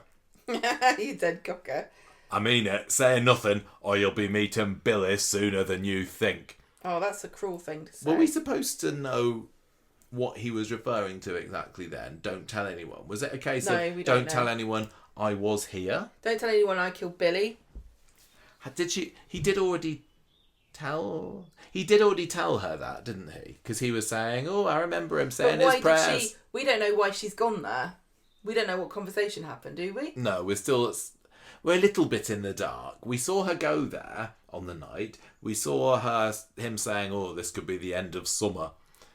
And what we saw today could have very easily just gone, straight after it. So there may or may not be some missing seconds, minutes, or whatever in between those times. But hey, at least that confirmed that Summer was in no way responsible for Theo's death. And I had been a little bit intrigued about what actually went on, because I'd been wondering for weeks, like, why hasn't Summer just said anything? She must have done something a little bit secretive and shocking and dramatic. And the answer is, no, she didn't. She just got away. Then that kind of ties us back in with, this is the problem that I have with this story. Anything so far that I've had any intrigue on, the answer has been, oh, it was nothing really. Yeah, basically. Got you all excited there, didn't we, viewers? Anyway, yeah, she goes off, and this is the flashback that we were mentioning earlier, saying it was a bit odd because it seemed to be her having a flashback because we see her in the cell first, but the flashback continues after she leaves, and we see Theo picking the bloodied brooch up, brooch up, or bloodying the brooch. You get evidence on this. Yes. So anyway, Lisa comes to Summer's cell at the end of the episodes and says, "Sorry to break this to you, Ms. Spellman, but Tyrone is not backing up your story, and you're being charged for murder." Murder. I know we got it wrong before when we put Roy in prison, and I know that everybody, God, they were not happy with us for that, and they were calling me all sorts, but I really, really, really do think you definitely did this now. And I'm sorry to tell you this, Summer, but ain't no one making t-shirts. Nobody's making any t-shirts saying Summer is innocent. Sorry. You know Roy Cropper, we should make some t-shirts that say Summer didn't do it. Would have been cooler if she did. I would. My t-shirt would say, "Summer didn't do it, but you can keep her locked up anyway if you want." No, that's mean. She's going to have to go to prison until trial. I don't know whether she's going to get a trial, because it feels like we're leading up to a trial for Megan, and I don't think we're going to have two trials. We said that about why why is Theo been killed, and it's because too many trials. But maybe Corrie's like, you know what? Let's all have a trial. Let's put everyone on trial. I think that Tyrone is a very honourable, I would say, lad. Soft in the head. And I'd really like to hope that he wouldn't keep his mouth shut if he thought that Summer is going to be sent down for murder. He's a nice guy, isn't he? He must know at this point, like, is he not going to work it out or by... Work what out? That he's put her in prison? Yeah, he is. So I'm hoping that we're going to see a bit of inner reflection from Tyrone on Monday, which ends in him going to the police station and says, "I want to say something about the night that Theo was died." And then he's just going to say, "Yeah, I saw her." And then it'll probably be a little bit longer, possibly until we find out that he dropped the car on Carl. I don't know. Do you think that we'll get to see Summer in prison and Lou will be there? No. Why? As much as I would like that, I Bring just don't back think Lou. so. I don't Bring think so. back Lou. Right, that was the end of that story. Look at the time. What time is it? It's an hour and a half. We've been talking about this. Well, it was a big story. It was the A story of the week, and a lot of the other stories were, I don't think there was a B. I think all the rest of them are C's, to be honest. Right. I don't want to be down on it, but it's weird. Like last week, I think I'm remembering rightly, there wasn't very much about this story. It was more focused on Will and Megan and Sam and that lot, and I was really into it. And the week before that, it was more focused on this, and I was a bit down on that week. Don't like it. I really wish I could like this. I really, really, really wish I could like this. But maybe I need to watch it again. It's just not giving me enough intrigue. It's not adding new information at a strong enough pace. It's just taking a long time to reveal things that a lot of us had already guessed. And I know that I didn't guess that Tyrone dropped the car on. I know I said it was Miles, but that's what I say to that. Argue against me, listeners. Write in and tell me why this is fantastic storylining. I still enjoy Corrie. Still like watching it because it's Corrie. I'm just feeling a little bit let down. Do you know what I like watching? Maggie. She was great this week. Maggie. She's being a snivelling, manipulative, narcissistic, brilliant, like ingratiating herself back into the family again by being all pathetic. Loved it. Yes, She's me too. been kicked out. Yes, because she had admitted to maybe being a bit fibby about what happened on the night that Alan died. Was this Ollie's food week, or was that last week? When did Ollie cook his roast? This week? It was this week. We'll get there. I really appreciated Coronation Street giving us a really good shot of that dinner on the splash page before the adverts, so we could all evaluate Ollie's roast dinner cooking skills. Number one, not enough gravy. That was the main issue that I had with Ollie's gravy. Nowhere this near week. enough gravy. That would be enough for maybe one person in this household. Yeah. And you said that the potatoes looked quite good, but I thought they did. I thought that they weren't quite. They're not fluffy enough. They were very smooth. Smooth like rocks. Yeah. They look crispy though. Well cooked. I think he might have cheated with his Yorkshires. I'm not sure. Ollie definitely used Aunt Bessie's Yorkshires there. Maybe. I think that was they look pre-made. Very disappointing, and he's not be getting any chicken Michelin stars anytime soon. Looked a bit dry. But other than that, when he didn't put any effort into his vegetables whatsoever. A little bit of broccoli, wasn't it? Well, he chopped his carrots really thick. Did he? I've made my nice carrots. Anyway, what's Maggie been getting up to? She's been sleeping rough, or at least trying to guilt Ben into thinking that she's been sleeping rough. She's just outside the pub on the floor. Go, oh, poor dear. And so Eva lets her in along with Glenda and Sean, and she's like, oh, I want to see Ben. But then Eva and Maggie start arguing really loudly, and it's going all the way through the bar. And Sean is having a bit of a gossip and telling Sally and Tim that apparently Maggie murdered her husband. But I don't know any more than that. That never really goes anywhere, does it? You'd have thought that with Sally, in the know about this, that'd be round the street like anything. But I guess that because there's already another murder that everybody's talking about, there's just not room for this one at the moment. I was reading, I can't remember if it's on Twitter or Reddit, and there was this person saying, I work in an old people's home, and the amount of old women who tell me that they killed their husbands is so much higher than you would think it would be. Yeah, really? Yeah. Good for them. I hope you don't get any ideas from it. I don't need to kill you, do I? You're not that annoying, are you? No, I'm not at all annoying.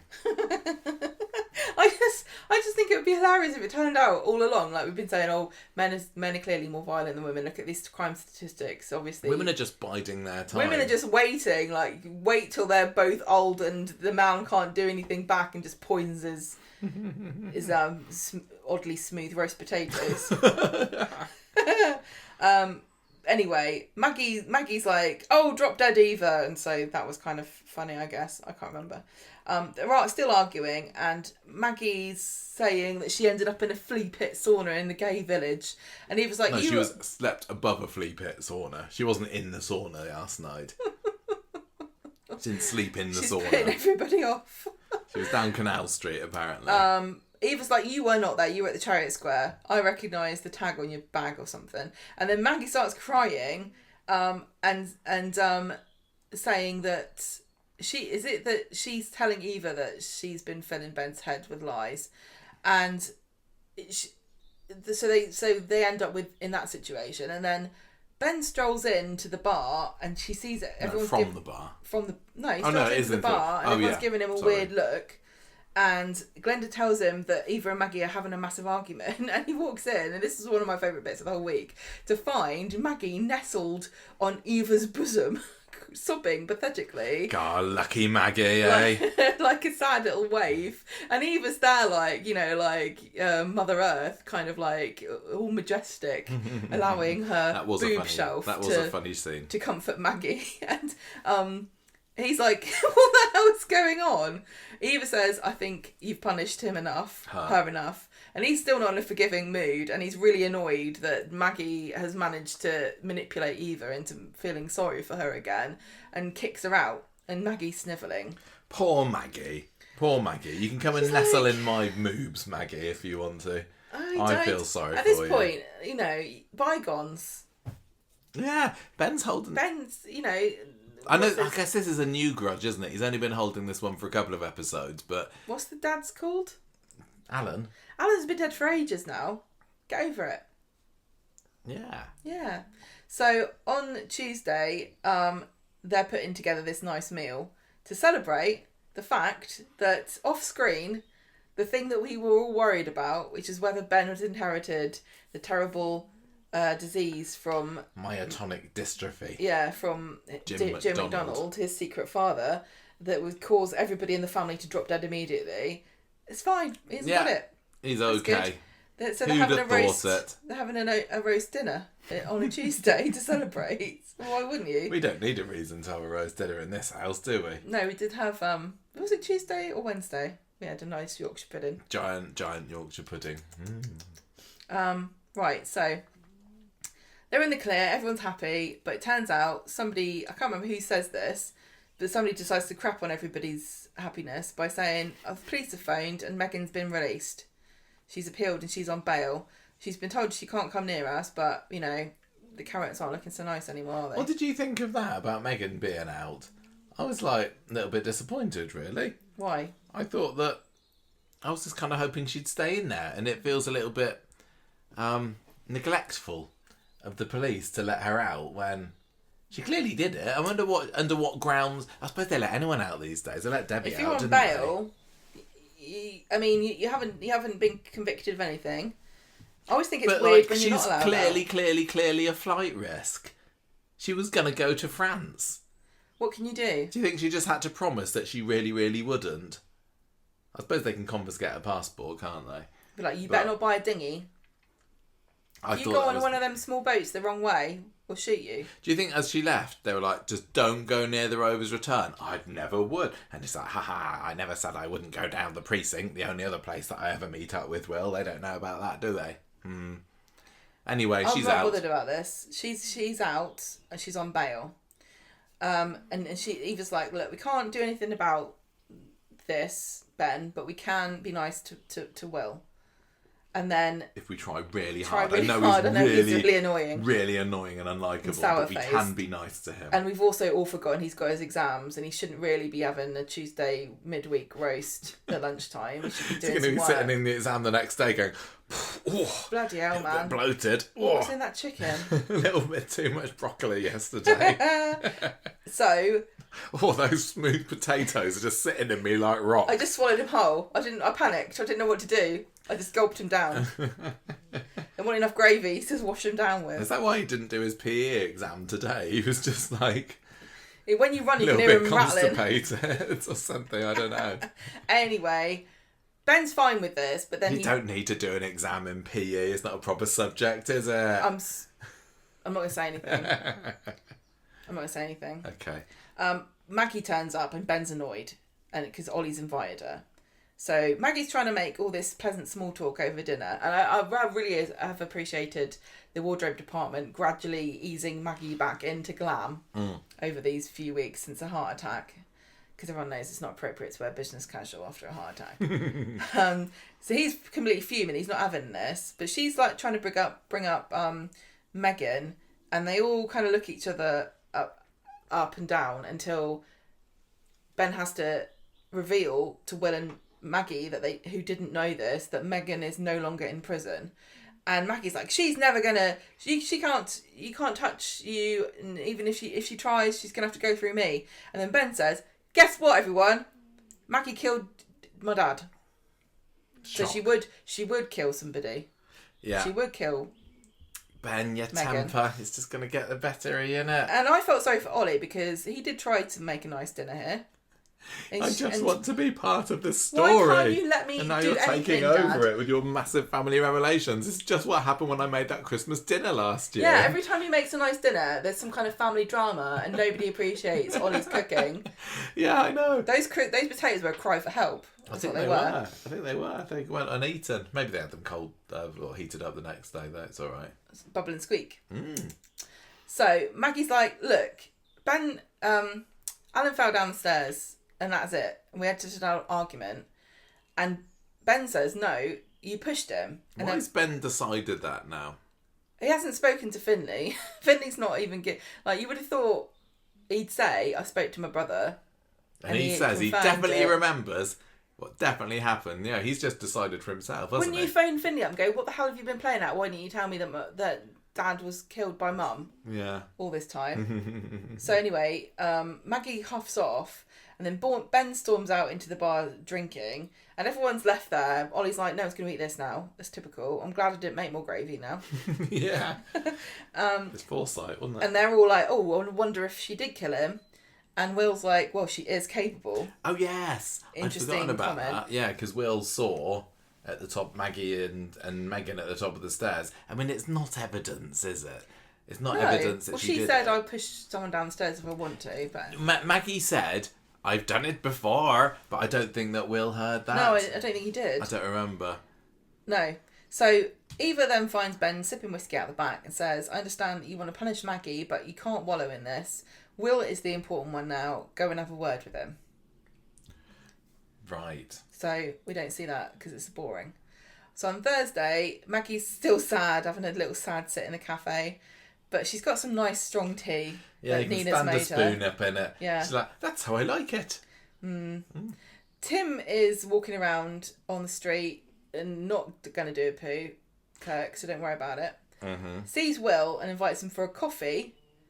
Oh, that was the scene where the camera looked expensive. I'm starting to worry that they're just like sneaking in one of these new super high def, like, super whatever picture cameras. Yeah, but that's what he said.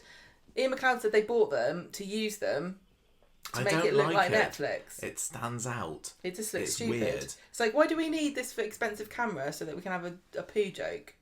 Yeah, exactly. Okay. Surprised they didn't bring out the volume wall for it, to be honest. I know. It was a very auspicious occasion. It was very good, yeah. Kirk making a joke about Tim going to the bog. Right, so then we get a bit of intrigue because Gemma gets a phone call from the school that Bryn has been in a fight. Then we also get a phone call, Eva gets one from the school saying that Susie's been in a fight, and I think we can all put together. Don't need any help from Lisa and Kit here to work out that there's been a fight at school between Bryn and Susie. Well, who'd have thought it of Bryn? Little quiet Bryn, wouldn't say boo to a goose. No, Susie done it. Yeah, I suppose so. But Bryn's been mouthing off apparently. Well, I don't buy it. I think they'll all be mouthy in that house. I suppose you have to be, don't you? Whoever shouts loudest, gets wins. heard. Yeah. So, also at this point, Eva's saying we should go on holiday, again forgetting that there are GCSEs to be done. So Will and Tim are having this conversation, and Will opens up to Tim about his life and how difficult he's finding it, and that his dad is, he's mad at his dad, and then he also, they end up having a nice chat, and it wasn't as classic as last week's nice chat. Well, I guess it's I'm glad that they maintained this. Yeah, it's a nice little friendship. Owen just dropped it like they normally do. Yeah. So, Eva brings Susie home, and it turns out she threw a fizzy drink at Bryn because he was winding her up about Will and calling Will a weirdo and saying he was doing stuff with Megan. This is seems a bit inappropriately... they're too young to get this. I don't remember how old Bryn is, but I imagine all the quads being about 3 at the moment, and I know it was longer ago Was than it that. before the pandemic? I think it was around the same time of the pandemic. So they'd be 6. I mean, they were location shooting there, so there might be 6, 7 at the moment. They're older. They're younger than Susie, aren't they? I don't Did Eva leave before Gemma had a quad? I don't remember. Anyway. But they seem too young to be talking about all that kind of stuff. Well, they don't really know what's going on because the Driscolls and Jesney and Gemma have a meeting in the back room because obviously Susie's the one who's had a go at Bryn, but Driscolls turn the tables on them, going, how come Bryn was having a go at her? What did he know about Will and what was going on between them and Megan? And Gemma says, hang on a minute, this isn't my fault. He just found that out. The kids can hear what you're saying. People are talking about it. Of course they found out. I think that children would say stuff like this. They wouldn't really know what they were talking about, but maybe they would still... it is Gemma and Jesney's fault for talking about it in front of the kids. What? But what were they saying? You don't know what happened. You don't know what happened. No, it seems like Gemma and Chesney were saying, I hear that Will and that Miss Walsh has been having a bit of you-know-what on the side. How shocking is that? They could have heard it from anyone. If they go to school, all the kids would be talking about it. If there's an older child in the class with anyone who knows what Will was going on with Will, they would have told their younger brother and sister, and then it goes through the whole school. Yeah, all the kids could have found out through other children. Because they all talk. I didn't have much interest in this on Thursday's episode, I'm going to say. It just felt a little bit more filler. It was more opportunity for Susie to be just that a little bit annoyingly sassy. Precocious. I didn't particularly enjoy it. But anyway, then you know, they kind of don't end on a good note, do they? Gemma and Chesney and Eva and Ben. And Eva looks like she's really mad at Gemma. But I'd be mad back. I'm allowed to talk in my own house about anything I want, actually. If I want to tell my children... Nobody likes to be gossiped about. Well, yeah, but if a teacher at one of this, you know, I assume that the schools are all connected in some way, because that's how it works here.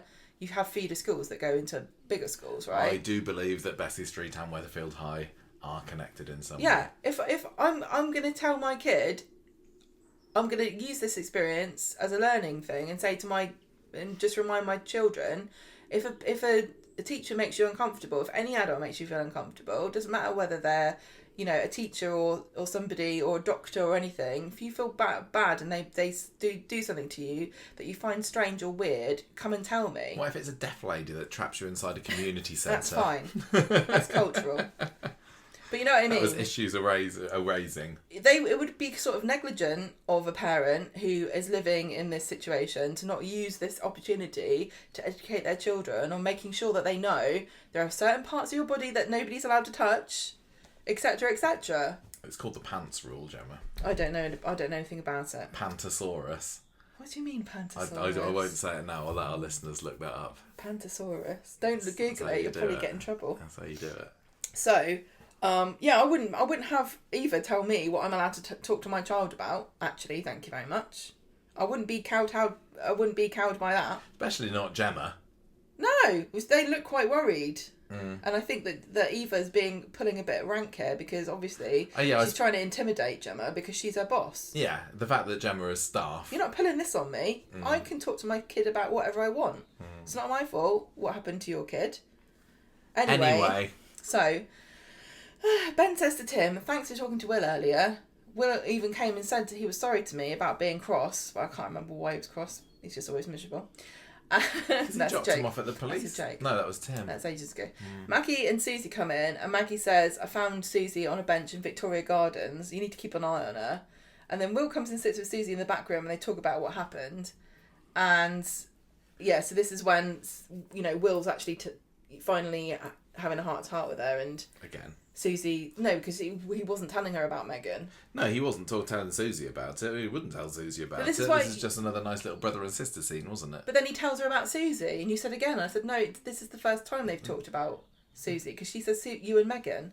Susie says you and Megan, so Will's talking No, they're not really talking about it at all. Susie just says, so you and Megan, then goes, with her finger down I assume that they had a conversation. I don't think they had much of a conversation.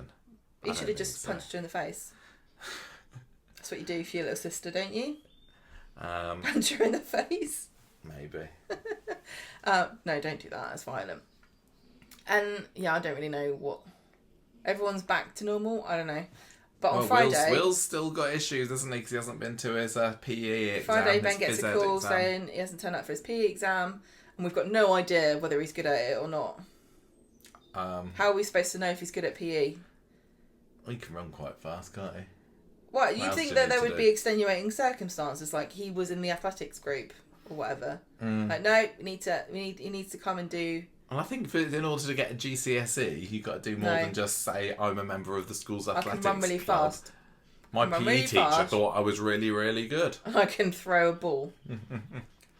I'm sure there's some kind of physiology stuff and biology involved in it. Oh, yeah. No, I know there is. There probably is. So, he hasn't turned up for it because it's boring.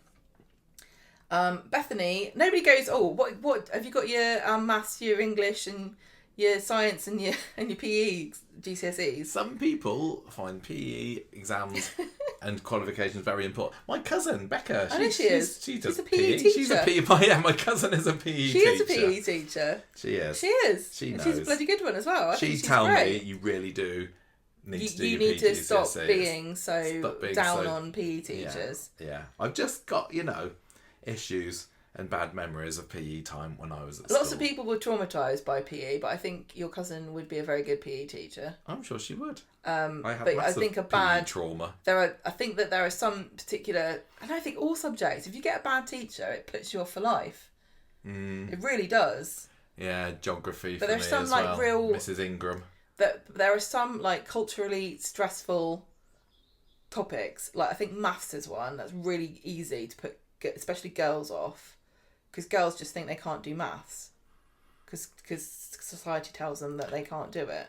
I don't think that's as much of a thing anymore. Good. But I think it probably was more. When we were kids, it was. Yeah. I don't know, I didn't go to school when any girls. I went to an all-boys school, so I don't know whether they would have been any good at it or not. Well, I wasn't. You were just in a class with a whole load of girls who also didn't think they could do PE. There must have been somebody who was the best. I don't even remember. I just remember getting told off about how much a trainers cost. So, Bethany finds Will in the precinct, and they have this heart to heart.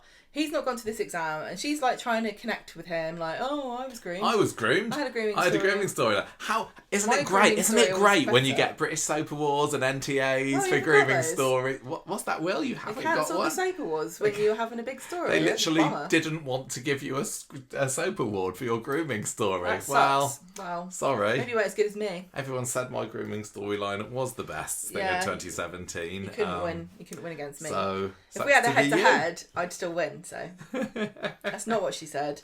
She says, there, puts her hand reassuringly on his shoulder. She goes, look, neither of us are going to get a BAFTA, so just remember that. Puts her hand. This is why I've barely been in it since I came back from maternity leave last year, because I knew there wouldn't be any soap awards, so it's not worth putting the effort in. No, exactly. I don't get out of bed for less than an NTA nomination. Conversation Street nomination. But literally, Bethany's we said this week she's been in less than 20 episodes this 15, year. 15, you said? Yeah, 15 it was. Before this week. But she still managed in today's episode to get a stoma name drop in, doesn't she? It's Michael. Can't have Bethany in an episode without mentioning the stoma. No, don't be mean. She's eaten, for some reason, the insinuation is that she eats more than one eclair. Why would you ever eat more than one eclair? And she's like, oh yeah, that reminds me that my stomach doesn't like eclairs. Of course, what are you doing? Imagine having a if somebody offered me 2 eclairs, but she comes up to him, no. right? She comes up to him. She goes, "Oh, you're right. Oh, I've got a box of 5 eclairs in it. Do you want one?" And then by the end of it, she's eaten 2 herself. So what's she got? A box with 2 eclairs in it. Who's she buying them for? This is the mystery. The Platts, so she's going to go back to the Platt house and go, Jodie, Shona. Here's 2 eclairs. One of them's for Harper, so he wants the other one. Anyway, it was going really well, this conversation between Bethany and Will, when she accidentally brushes his hand when she gets up. And he then immediately takes it the wrong way, gets really mad, accuses her of trying to touch him up, and storms off and bumps into Eva and Ben, who are, on their way out of Rutland's, having been told there aren't any eclairs left on the hunt. When they get back home, Ben is worried about Will and thinks that Megan has warped his mind. I thought, interesting. A bit of an overreaction from Will.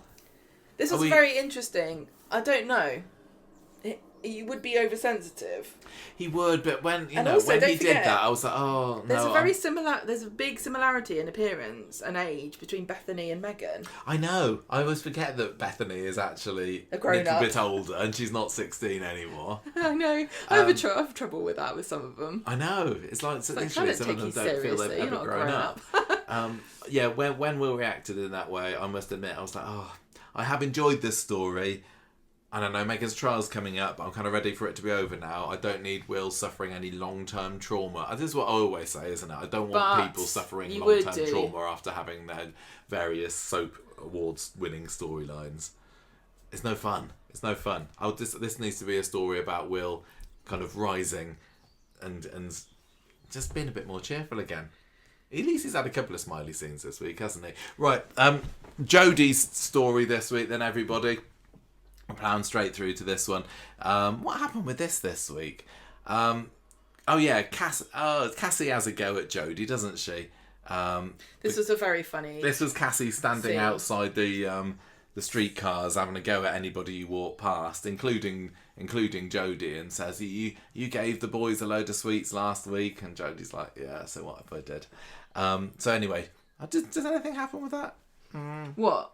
Cassie. It just reminded us that Cassie exists. I think it did a little bit. So Jodie's back with Daniel in the flat later, and I'm still kind of somewhat enjoying them I think they work well together. I like them as a pairing. I just think the story that they're being put in at the moment is letting them down. That's my take on those two at the moment. I'm kind of enjoying Daniel being a little fly walking around on the top of Jodie's Venus flytrap. You know what I mean? He's got no idea what he's dealing with, and he never does with women. He always underestimates women. Even though he's been warned by David in the end of today's episode as well. He's so oblivious. No. He's so smart. I've got excellent taste and I always pick. I'm smart and handsome. Yeah. I don't have any trouble with women. It's all just been a weird coincidence that every single time I've had a relationship it ended really badly. Anyway, so Jodie tells Daniel that she saw Cassie earlier. Sounds like Bertie's really missing you. He cried himself to sleep last night, and I think he might have, wet the bed. So she's trying to get Daniel to come out of himself a little bit and realise that he can't be a hermit for that much longer. She's trying. I can't remember. Is that not what happened? Am I remembering wrong? No, she is trying to make him unbalanced again. She's trying to. Number one, she doesn't want him to go back to normal because she's relying on him not really thinking straight and letting her live there. Number two, she's probably got some kind of long-term plan to get Bertie back so that she can look after him and make herself indispensable to Daniel as a nanny. Yeah, that's what I thought that she was doing with Cassie last week. She was going to try and make the boys too much to handle. She messed up by giving him sweets, and it's like she gets in her own way. Like, she's so evil. She's such a villain that she messes up her own plans, which I kind of love. Well, she's trying again, isn't she? Here, but whatever the reason, what does everyone else think? It does the trick. The thing with Jodie is that she's really hard to read and understand because nobody really knows what she's thinking or why she's doing anything. Yeah, never really makes any sense. No, it doesn't, does it? No, I don't mind that really, but I think I'm not as intrigued as I would be because I think too many other things are happening. There's too much other stuff to take our mind. But I think she's a really interesting character. I do think she's an interesting character. I just wish I liked her more at the moment. It's because she's not picking on people I hate enough. She's also they're just making her do things and then they move on and she causes more chaos and more chaos, but then there's still too many mysteries. By now, there's never any comeuppance. I want to know what's going on with her dad. Where's the blokes? I was actually really intrigued by that. Where are the blokes? I saw somebody point out online earlier, she's still got Lisa's warrant card. What happened with that? Where's Olivia? How has Lisa even been able to arrest someone without a warrant card? Or has she got a new one? Now she's changed her name to Connor Swain. But yeah, they're putting all these things to try and interest us in her, but then they're saying, forget about that, she's doing something else now. Lily knows more about her than most people. And I'm sure it's all going to build up to some massive revelation at some point, but they're just taking a little bit too long for me. But anyway, Daniel goes round number one, having fallen for Jodie's lies about the bedwetting, and says, hey, I'm back from my holiday. Sorry, Bertie's been having a miserable time here. And they're like, what's he talking about? He loves being around Ken. He loves it. Loves his trips to the library and doing drugs with Cassie. I don't know. And that sitting on the bonnets of taxis and heckling people. Yeah, Daniel mentions his nocturnal anuresis. I tried to write it down, but it underlined it in red, so I definitely spelled it wrong. But it's secret code for bedwetting. And they said, no, honestly, he's been having a grand old time. And then Cassie said, that nearest thing that happened like that round here was my water bottle broke. No, I was going to say, there's only one person in this house who wets the bed. Hey, Kenny. No, that's Cassie. mean. That's mean. Daniel comes back to the flat, has a go at Jodie for lying, and she says, look, just needed to get it through to you that you've got to get out of this rut you found yourself stuck in. Yes, that's what she said, but you believed her. That's clearly not what she's really doing. I just don't know what to believe with her. I don't know what to believe. And he says, well, anyway, cheers for being a good mate these past few weeks. Going to have to say our goodbyes now because Bertie's back home. And on Tuesday, Jodie goes through the rigmarole of packing up her bits, ready to move out. Doing it in the living room, no doubt. And she's trying to drop hints. She'd really rather not. It's really a bummer to have to move. He doesn't really get the hints, but he invites her to the grand reopening of Roy's later. And then she texts. No, she gets the phone out, doesn't she? I've written here she texts somebody, but I forgot that this is actually her. Yes. Putting a little social media, soon-to-be viral message out from the fantastically named Truth Teller. I was going to ask you, if you were going to troll Daniel online, what would you call your account? Oh, I don't know. Ken's 32. Do I count that it's him? I don't know. Cardi lover. No, but that's if you are Daniel, isn't it? No, if you're trying to unsettle him. I don't know. I can't think of anything off the top of my head. The joke is that he would think it was Ken, his dad. Yeah, I know. I get it. I'm just trying to be clever, but I haven't got the energy for it at the moment. Anyway, Truth Teller sends a message. And he finds out about it in the cafe later. Nina shows him. So somebody, who could it be, is posting this lies and gossip about him online and about how he knew what Megan was getting up to and he's probably in on it and everything as well. And he gets mad and says, everyone always gets trolled around here and now it's my turn. It goes viral every time. Every time somebody posts something, it gets trolled. What's going on here? And Roy says, look, just ignore it. Everyone else does. And then the story goes away, but it doesn't. It goes proper viral. Daniel's doom scrolling away on his little app, social media app later, and reading all the comments of everyone being horrible to him, and they think it's Adam comes in, doesn't he, and says, "Oh, it's probably Megan that does this," and Jodie's like, "Yeah, it probably is Megan, isn't it?" I think it's definitely Megan Daniel. Because she's out now, so there we go. She's out of prison. She's allowed to go on the internet. Daniel and Jodie go to the bistro on Wednesday. David's at the bar, and Daniel's still sitting there reading more nasty comments about This is him. horrible. You would do this, though. You would do this. You would so... I mean, we get nasty comments. And we get the very, very occasional nasty comment. It does really upset you. It does a bit. Well, it doesn't upset you as much as it upsets me. You would sit there and read them all, wouldn't you? Yeah, but you can't help it. Anyway. I wish I could not care. That would be my superpower. If I was in The Boys, my superpower would be I don't care what you think about me. And if I didn't care what people thought about me, God knows what I'd get up to. Probably something hedonistic if The Boys is anything to go by. For God, probably something, with some bodily functions involved. Anyway, Jodie notices that somebody on another table gets a free piece of cake because it's their birthday. And she's interested by this and uses that to get her own piece of free cake on Friday. But Daniel's talking about Truth Teller and says, they're being very personal with some of the things they're saying about me. They must know who I am. And Jodie says, yeah, we said it was Megan, we said. But then she also is saying, ooh, David's looking at me. So this is so weird because really anyone who knows the news about what happened would know anything that has been written about Daniel. Yeah, but she might be saying some other things like he's got a weird cardigan fetish. Yeah. He wears Y-fronts, not boxers, so that kind of thing. He's got mouldy cheese in his fridge. That David would definitely know that, yeah. Says Daniel, because he gets the idea into his skull that David and Nick, who are having a bit of a laugh at the bar, are actually laughing about him. Yeah. Yeah. They're actually talking about, they're looking at little meme videos, aren't they? But they were also talking about Sarah maybe having PTSD or something. So they're laughing about that. Yeah. Funny stuff, isn't it? And Daniel strides up to them and says, "You posted this message. You're a truth teller, aren't you?" And David's like, "What the hell are you talking about? You've lost the plot, mate." And Jodie says, "Look, David, you've already caused enough misery." David says, "I've just been showing Nick a video of Lily doing a daft dance." That's what it was, wasn't it? And poor old Grace Ashcroft Gardner had to do a little dance. I hope she got an episode fee for that appearance. Well, no, I'd rather actually be in the show than getting a fee for doing a silly dance. Well, I want a plot, please. Daniel's like, "Sorry about that."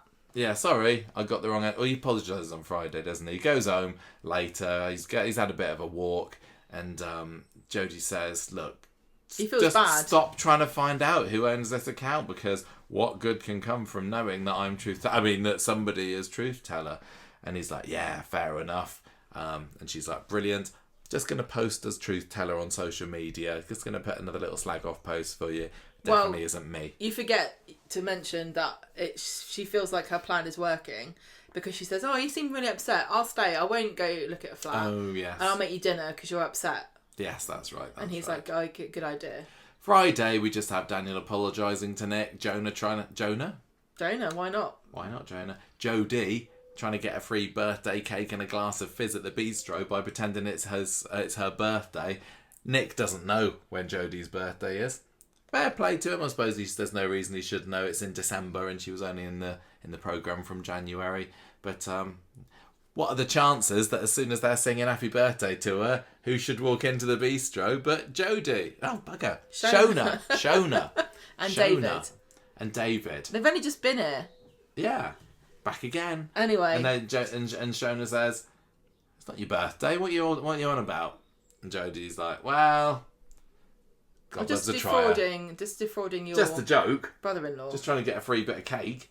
And so they think Everyone that she's a bit nutty. And then Nick goes, "Look, you could have waited for Too Good To Go bags. We do cake and Prosecco in our Too Good To Go bags, $3.95 every evening." Yeah. I'll take that cake off your plate now and put it into my bag, actually. I'll bag it up.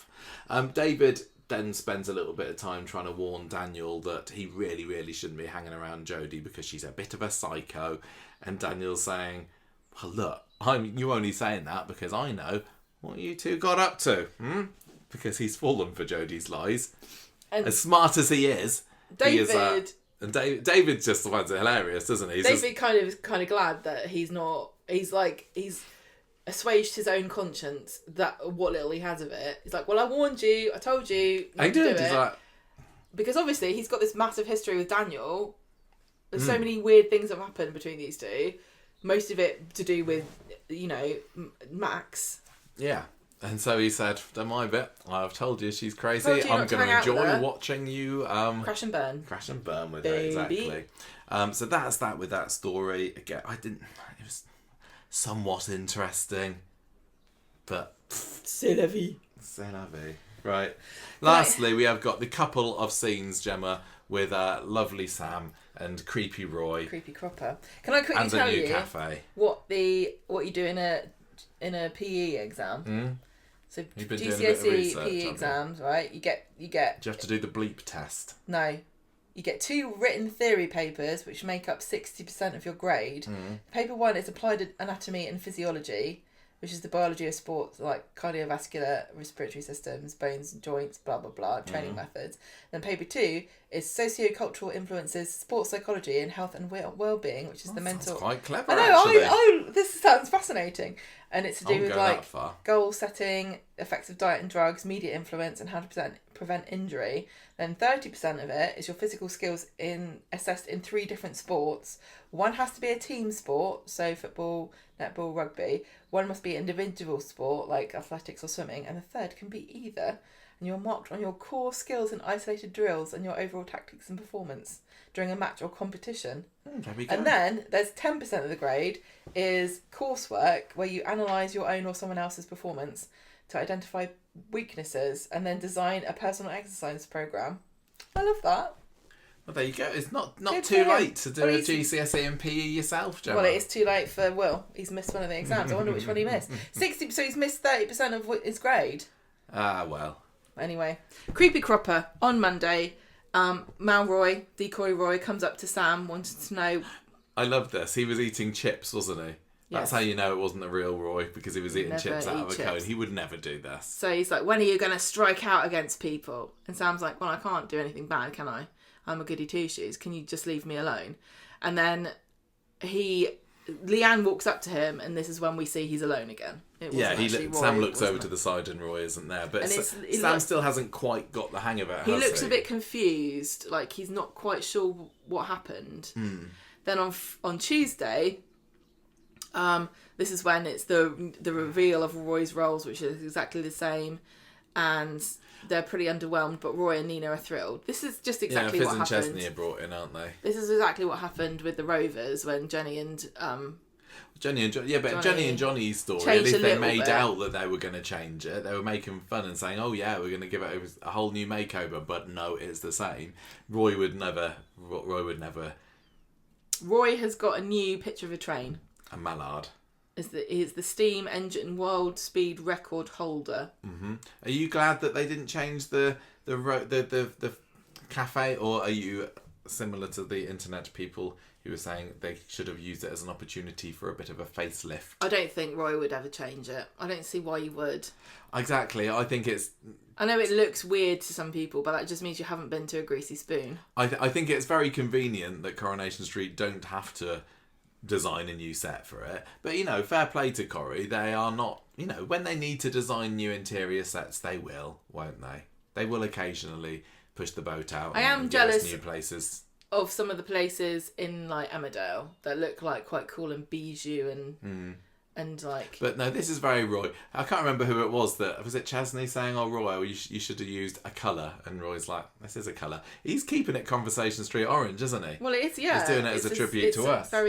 It's a very 70s, 80s palette of like yellows and oranges and beiges. I do have a problem with the fact that they had this fire that Why had did they do no it? flames. To get rid of Mal. Mal disappeared and we haven't seen him since, and I've got a feeling we might not see him again.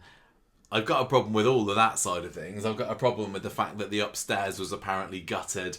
I don't think there's been any lines in the dialogue about how's upstairs doing, has there? No, nobody cares. Nobody's interested. Like we saw on the episode that there wasn't really any damage done to the cafe. Ah, well.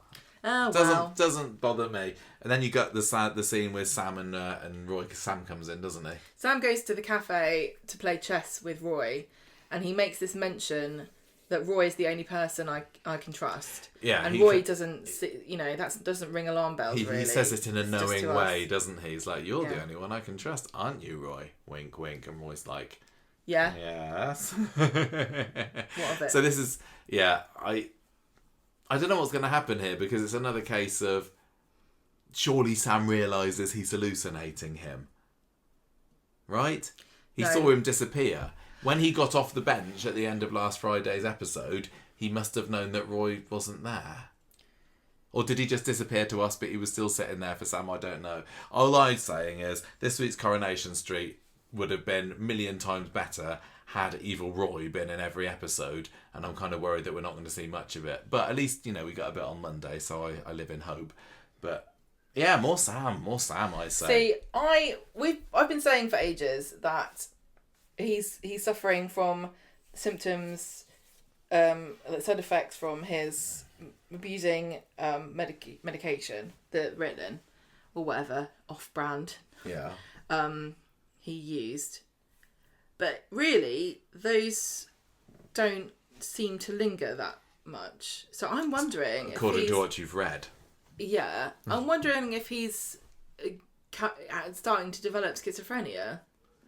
Could Because be. it's like, generally in men, it's like your late teens or like in your 20s that you start to is that right? have symptoms of this. And how old is he now?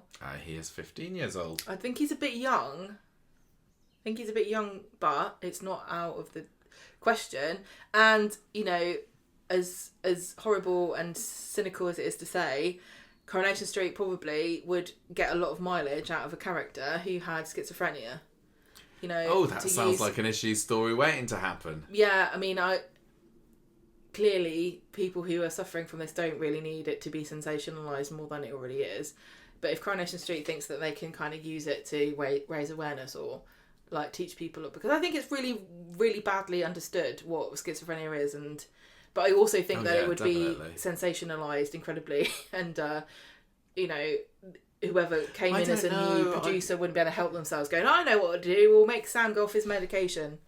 I don't know. I think they might be able to handle it fairly sensitively. Well, I'd hope so. I'd hope so. I mean, it would be a very good opportunity, like I said, because it is not well understood, to have him. But it's just like with so many things to do with a soap, it's got so much potential to go horribly wrong.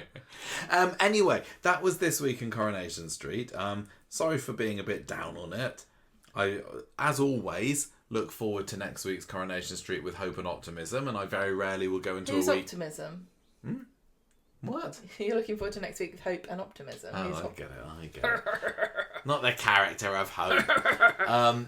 I never go into the week thinking, oh no, Corrie's in a bit of a rut. I give it a new chance every week. I gave this week's a chance, and it just didn't do it for me. But maybe you enjoyed it. I'm going to give this week's Coronation Street 3 eclairs left in the box out of 5, I think. Excellent. I'm going to give it 3, and I might give it 3.5 because I really liked. I want a 3.5 week for me. I was going closer to 2.5. Really? Well, give it 2.5 then, because I'll give it 3.5. 3.5 cones of chips that are suspiciously hovering in the air next to Sam, with nobody eating anything. But Leanne doesn't notice because she's too self-absorbed. And who's your character of the week this week? Not Summer. She's been a wet blanket. She was. Sorry, Harriet Bibby is still I've been arrested for a crime I didn't commit. Wow. This is no my slight dad died. on Harriet Bibby. I think that she's a really cracking actress. But Billy was murdered by an evil man. Wow. Yeah, it really was. So mean. I think it's hard this week. Maggie was funny. Maggie was quite funny this week. I think that scene of her just nestling in Eva's bosom was so hilarious to me that I kind of want to give it to Maggie.